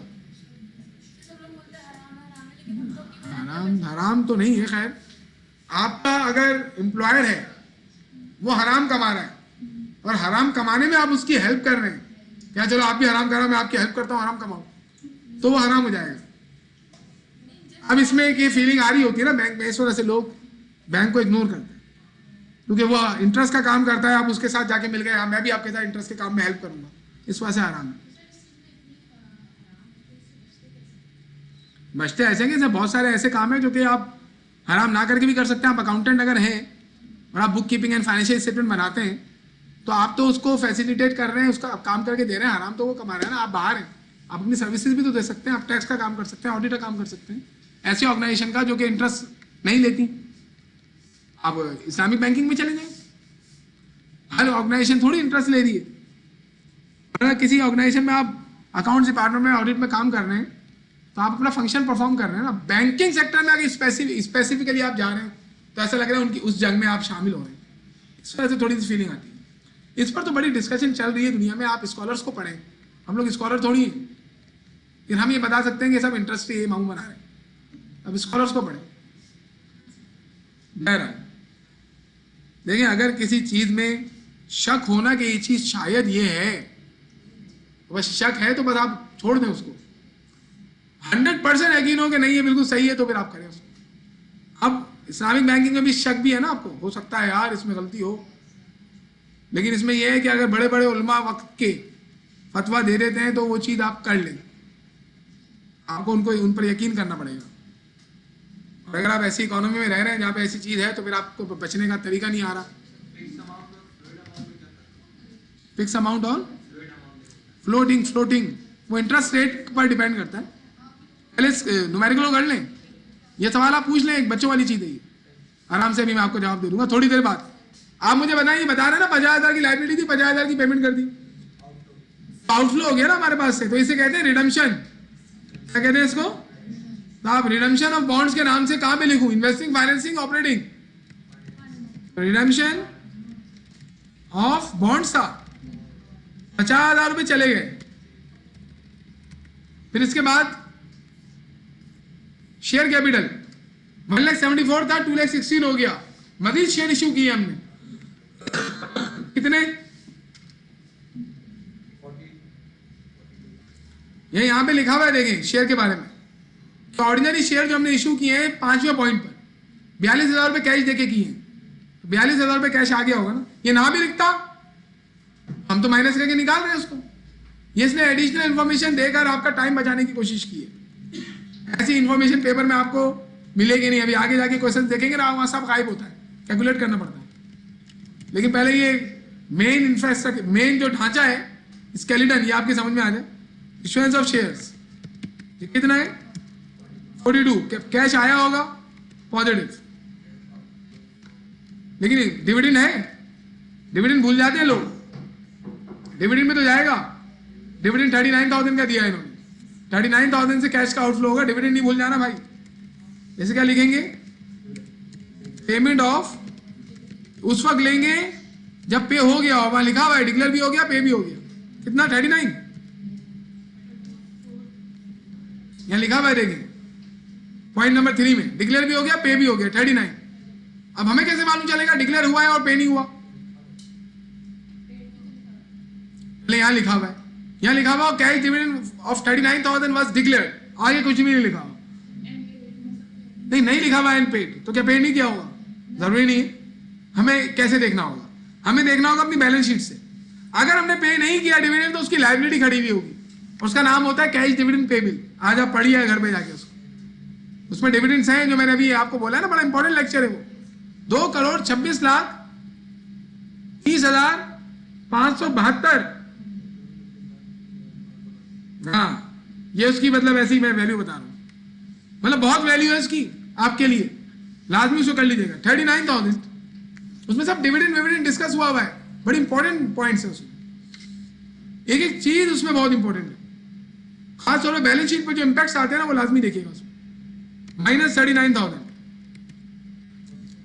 अब इसको आप नेट ऑफ कर लें, ये हो गया आउटफ्लो। तो इसे क्या कहेंगे? Cash outflow from financing activity. मुझे एक्सेल बहुत इसी वजह से पसंद है। अब देखिए 1,33,000 आया और 87 चला गया, नेट इफेक्ट क्या आया? देखिए ना 1,33,000 ऑपरेटिंग एक्टिविटी की वजह से इंक्रीज हुआ, 40,000 इन्वेस्टिंग एक्टिविटी की वजह से डिक्रीज हुआ, 47,000 फाइनेंसिंग एक्टिविटी की वजह से डिक्रीज हुआ। तो नेट इफेक्ट क्या आया कि 46,000 से कैश हमारा बढ़ गया, तो इसे कहते हैं increase in cash, increase in cash. और इसमें बिगिनिंग कैश क्या कर लेंगे? ऐड। अब आप देखिए बिगिनिंग कैश हमारा कितना था? 22 में अगर मैं ये ऐड कर लूं तो मेरा एंडिंग कैश 68 आना चाहिए, तो मैं इसमें ऐड करूंगा, अगर आ गया तो आपका कैश फ्लो ठीक है। बिगिनिंग कैश ऐड होगा कितना? 22,000। अब देखिए हमारा एंडिंग कैश आ गया। हमने इसे डायरेक्ट मेथड से क्यों नहीं किया? इनकम स्टेटमेंट मौजूद नहीं था। दिस इज एंडिंग कैश, ये हमारा कैश फ्लोज कंप्लीट हो गया इसका। अब एक बच्चे ने मुझे क्या कहा, बोला सर अभी आपने एक जुमला कहा है। मैं बोला क्या कहा है? बोला आपने कहा कि अगर ये बराबर आ गया एंडिंग कैश तो हमारा कैश फ्लोज ठीक है। तो मैंने उससे कहा कि मैंने कहा है? बोला हाँ आपने ही तो कहा है अभी। तो मैंने कहा नहीं, ये मैंने गलत कहा है। जरूरी नहीं है कि अगर आपका बैलेंस आ गया तो आपका कैश फ्लोज ठीक है, बराबर आ गया तो हो सकता है ठीक हो। क्यों? क्योंकि अगर एज्यूम करो ये रिडम्पशन ऑफ बॉन्ड्स को मैं इन्वेस्टिंग एक्टिविटी में लिख दूं तब भी बराबर आ जाएगा, और अगर मैं सेल ऑफ लैंड को यहां लिख दूं फाइनेंसिंग में तब भी बराबर आ जाएगा। यानी अगर मैं कोई चीज जो सेक्शन में डिस्ट्रीब्यूट हुई हुई है उसको दूसरे सेक्शन में डाल दूं तो कैश फ्लो फिर भी ऐसे ही आ जाएगा, 68 आ जाएगा एंडिंग कैश। और कैश फ्लो में सिर्फ एंडिंग कैश लाने के नंबर नहीं है, सही चीज को सही सेक्शन में प्लेस करना है आपने और ऐड लेस करना है। इसी वजह से मैं आपको ये बता रहा हूं कि देखो ये चीज यहां जाएगी, इतने से जाएगी, यहां अभी बहुत सारी बातें आगे होने वाली है। तो 2 कैश फ्लोज हमने बनाए, एक डायरेक्ट इनडायरेक्ट मेथड से दोनों में, और एक सवाल मैं आपको भेजूंगा अभी, इसे डायरेक्ट इनडायरेक्ट मेथड दोनों से कीजिएगा। और ये सवाल मैंने करवा दिया, इस जैसा एक क्वेश्चन अगर मुझे मिला तो मैं भेज दूंगा, उसको कर लीजिएगा। नेक्स्ट क्लास से हम बात किस चीज पे करेंगे? हम बात इस चीज पे करेंगे कि कैश फ्लो स्टेटमेंट में ये तमाम चीजें हम लिख रहे हैं ना, ये अगर ना दी जाए और हमें खुद कैलकुलेट करनी पड़ जाए, जैसे सेल ऑफ लैंड आसानी से मिल गया था हमें, selling price, purchase of land equipment आराम से मिल गया, डेप्रिसिएशन आराम से निकल गया। आगे जाके ये चीजें मिलेंगी नहीं तो हमें कंप्यूट करनी पड़ेगी, उसके कंप्यूटेशन बनाने पड़ेंगे। तो किन किन चीजों के कंप्यूटेशन बनते हैं और मैक्सिमम कितने कंप्यूटेशन बनते हैं, पहले मैं वो सारे डिस्कस कर लूंगा आपके साथ। पहले मैं एक सवाल करवाऊंगा नॉर्मल ऐसा, फिर मैं जितने कंप्यूटेशन बन सकते हैं ना वो सारे आपके साथ डिस्कस कर लूंगा एक साथ, और फिर हम जो सवाल उठाएंगे हम कर सकते हैं, लेकिन पहले वो कंप्यूटेशन समझने पड़ेंगे। तो एक बच्चा बोला सर पहले तो आपने बोला था कंप्यूटेशन सिर्फ डायरेक्ट मेथड में होता है, तो वो कंप्यूटेशन तो अलग चीज के थे ना। अब जो कंप्यूटेशन आएंगे वो पूरे कैश फ्लो स्टेटमेंट में यूज होते हैं। बहुत सारे कंप्यूटेशन हो सकते हैं, तो वी विल सी इट, और बहुत आसान कंप्यूटेशन। और ये कंप्यूटेशन को देख के घबराना नहीं है, बल्कि इन कंप्यूटेशन को अच्छी तरीके से वेलकम करना है आपको, क्योंकि ये आपकी नॉलेज को बढ़ाएंगे और आपको पावरफुल करेंगे। ये जैसे हमने सिंगल एंट्री पढ़ी थी, उसमें यूज होने वाले कंप्यूटेशन बड़े अच्छे हैं। कंट्रोल अकाउंट, बैंक रिकंसिलिएशन, खास तौर पर सिंगल एंट्री के कंप्यूटेशन बहुत ज्यादा इंपॉर्टेंट है। इस तरीके से कैश फ्लो में आने वाले और एनालिसिस ऑफ फाइनेंशियल स्टेटमेंट में आने वाली चीजें ये आपके नॉलेज को बहुत इंक्रीज करेंगी। नहीं पढ़ सकता कोई बंदा के स्टेटमेंट ऑफ कैश फ्लोज, जिसको इनकम स्टेटमेंट, बैलेंस शीट वगैरह जैसे इंट्रीज ना आती है। अल्लाह हाफिज। हाँ चले, पहले तो अल्लाह हाफिज को खत्म करें। अभी आप मुझे बताएं कि ये करंट एसिड को, करंट एसिड और करंट लायबिलिटी के इंक्रीज को, क्रेडिट को ऐड क्यों कर रहे हैं, डेबिट को लेस क्यों कर रहे हैं? एक एक करके जवाब देंगे। पहले इजान ने बोला था कि मैं जवाब दे रहा हूँ, आप आंसर दें, सवाल का जवाब मुझसे नहीं लेंगे।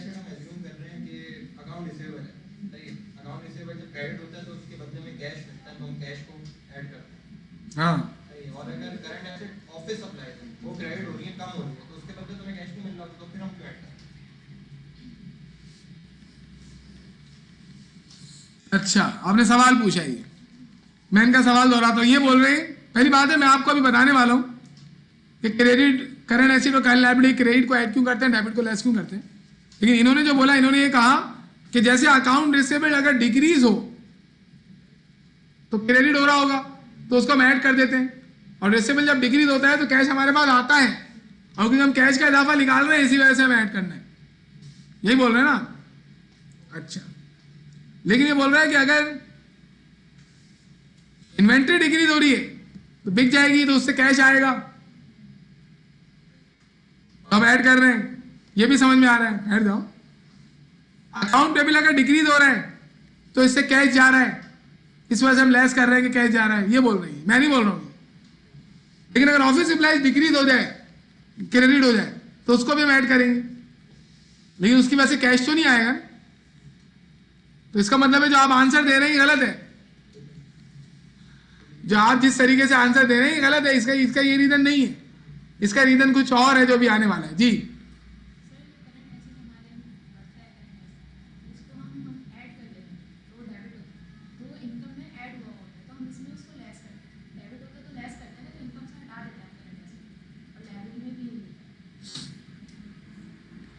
असल में मैं आपको बताता हूँ क्या होता है। चलिए, सर जब हम लोग जो है इनकम स्टेटमेंट वगैरह बना रहे होते हैं, उसमें हम लोग जब जो परचेजेस वगैरह होते हैं, तो जो उस टाइम पे हम लोग की लायबिलिटी बढ़ रही होती है, और हम लोग इन्वेंट्री वगैरह जो खरीद रहे होते हैं, वो जो एसेट होता है हमारा वो बढ़ रहा होता है, और एसेट को उस टाइम पे हम लोग जो है ऐड करते हैं, और लायबिलिटी जो बढ़ रही होती है उसको लेस करते हैं। तो इसी वजह से यहाँ पे जो है लायबिलिटी कहाँ पर करते हैं इनकम स्टेटमेंट वगैरह इनकम स्टेटमेंट बनाते वक्त? लायबिलिटी कहाँ आती है इनकम स्टेटमेंट में? और कोई जवाब देना चाहता है? देखिए मैं आपको जवाब बता रहा हूं, उसके बाद आपको बहुत कॉन्सेप्चुअली सोचना पड़ेगा। पता नहीं मैं पहली या दूसरी मर्तबा किसी क्लास में ये आंसर दे रहा हूं। स्टूडेंट को सवाल देके छोड़ देता हूं, बोलता खुद तलाश करो, मैं नहीं बताऊंगा। लेकिन मैं आपको यहां बता रहा हूं, गौर से सुनिएगा।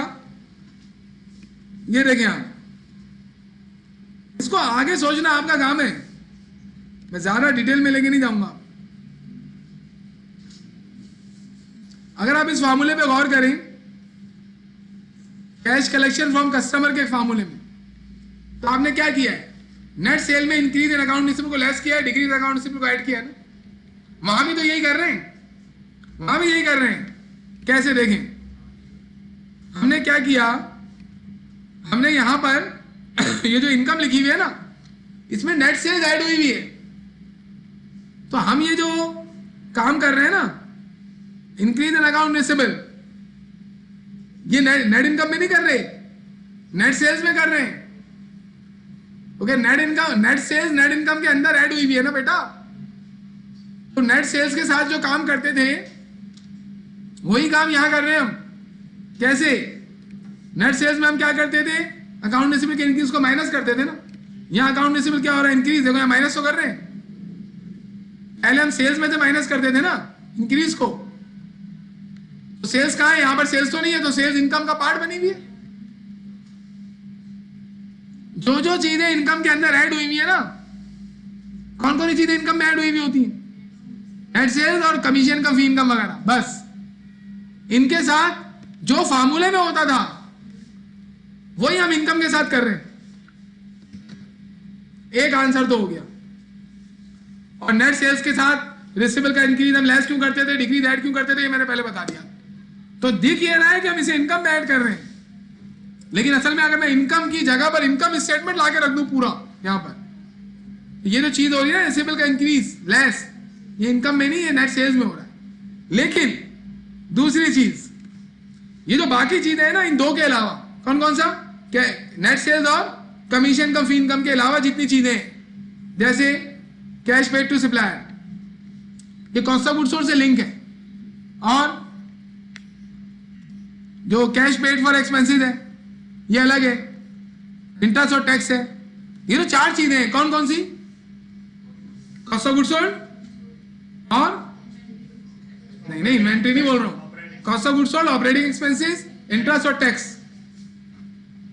ये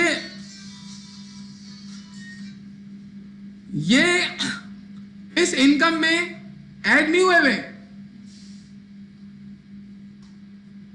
इनकम में ऐड थोड़ी होता है ये, cost of goods sold add होता है क्या इनकम निकालते वक्त, लेस होता है। ऑपरेटिंग एक्सपेंस इनकम निकालते वक्त क्या होता है, लेस होता है। इंटरेस्ट एक्सपेंस इनकम निकालते वक्त लेस होता है, टैक्स एक्सपेंस में इनकम निकालते वक्त लेस होता है।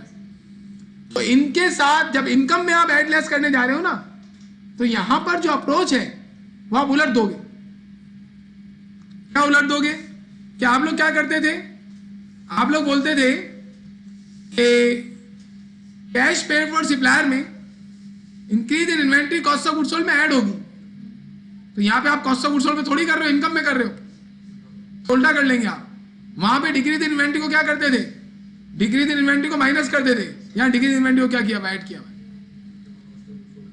क्योंकि हम ये चीज सारा इफेक्ट इनकम पे दिखा रहे हैं, तो जो चीज इनकम पे ऐड होती है ना उसका वही इफेक्ट होगा जो फार्मूले में होता था, और जो चीज इनकम में से लेस होती है उसका इफेक्ट फार्मूले के रिवर्स हो जाएगा, जो फार्मूले हमने पीछे पढ़े थे। तो जो डायरेक्ट मेथड के फार्मूलाज हैं उन्हीं की मदद से ये बनाया गया इनडायरेक्ट मेथड। लेकिन ये इसमें फार्मूला यूज करने की जरूरत नहीं पड़ रही आपको, इसमें शॉर्टकट बना दिया उन्होंने, ज्यादा सोचना भी नहीं पड़ रहा आपको। अभी देखना ये पेबिल है, पेबिल का डिक्रीज हम कॉस्ट ऑफ गुड्स सोल्ड में क्या करते थे, ऐड करते थे। यहाँ लेस क्यों कर रहे हैं, क्योंकि हम ये कॉस्ट ऑफ गुड्स सोल्ड में थोड़ी कर रहे हैं, इनकम में कर रहे हो। Income cost of goods sold का अपोजिट है, इस वजह से हमने रूल भी अपोजिट कर दिया। इन शॉर्ट यहां पर वही हो रहा है जो फार्मूला। अब देखें एक बात बताएं, जब हमने डायरेक्ट मेथड किया था तो डायरेक्ट मेथड में हमने डेप्रिसिएशन क्या किया था, देखिए आप नॉन कैश एक्सपेंसेस को मैंने कहा था ऑपरेटिंग एक्सपेंस में तो माइनस कर लेना। यहां देखें आप क्या कर रहे हैं, ऐड कर रहे हैं, उल्टा हो गया। मुझे बताएं गेन और loss on sale of fix asset, क्या वो फार्मूलाज में कहीं था, नहीं, लेकिन इनकम में ऐड हुआ होता है तो उसको अलग से हम कंसीडर कर लेते हैं। यानी यहां पर जो मैंने आपको ये बताया था ना, इसमें ये चीज तो इनकम के अंदर ऐड लेस हुई भी होती है, लेकिन ऑपरेटिंग एक्सपेंस के फार्मूले में भी थी। तो हमने क्या किया था, ऑपरेटिंग एक्सपेंस के फार्मूले में लेस हो रहा था, ये ऐड कर लिया। एमोडाइजेशन भी ऑपरेटिंग एक्सपेंस के फार्मूले में था, वहां लेस हो रहा था, ये ऐड कर लिया। ये दोनों ऑपरेटिंग एक्सपेंस के फार्मूले में नहीं होते, ना किसी फार्मूले में थे, तो इनको अलग से किया है। बाकी मैंने आपको बता दिया है। अब इसके अंदर जितना डीपली सोचेंगे आप उतना ज्यादा आपको चीज समझ में आएगी। क्या जवाब था आपका?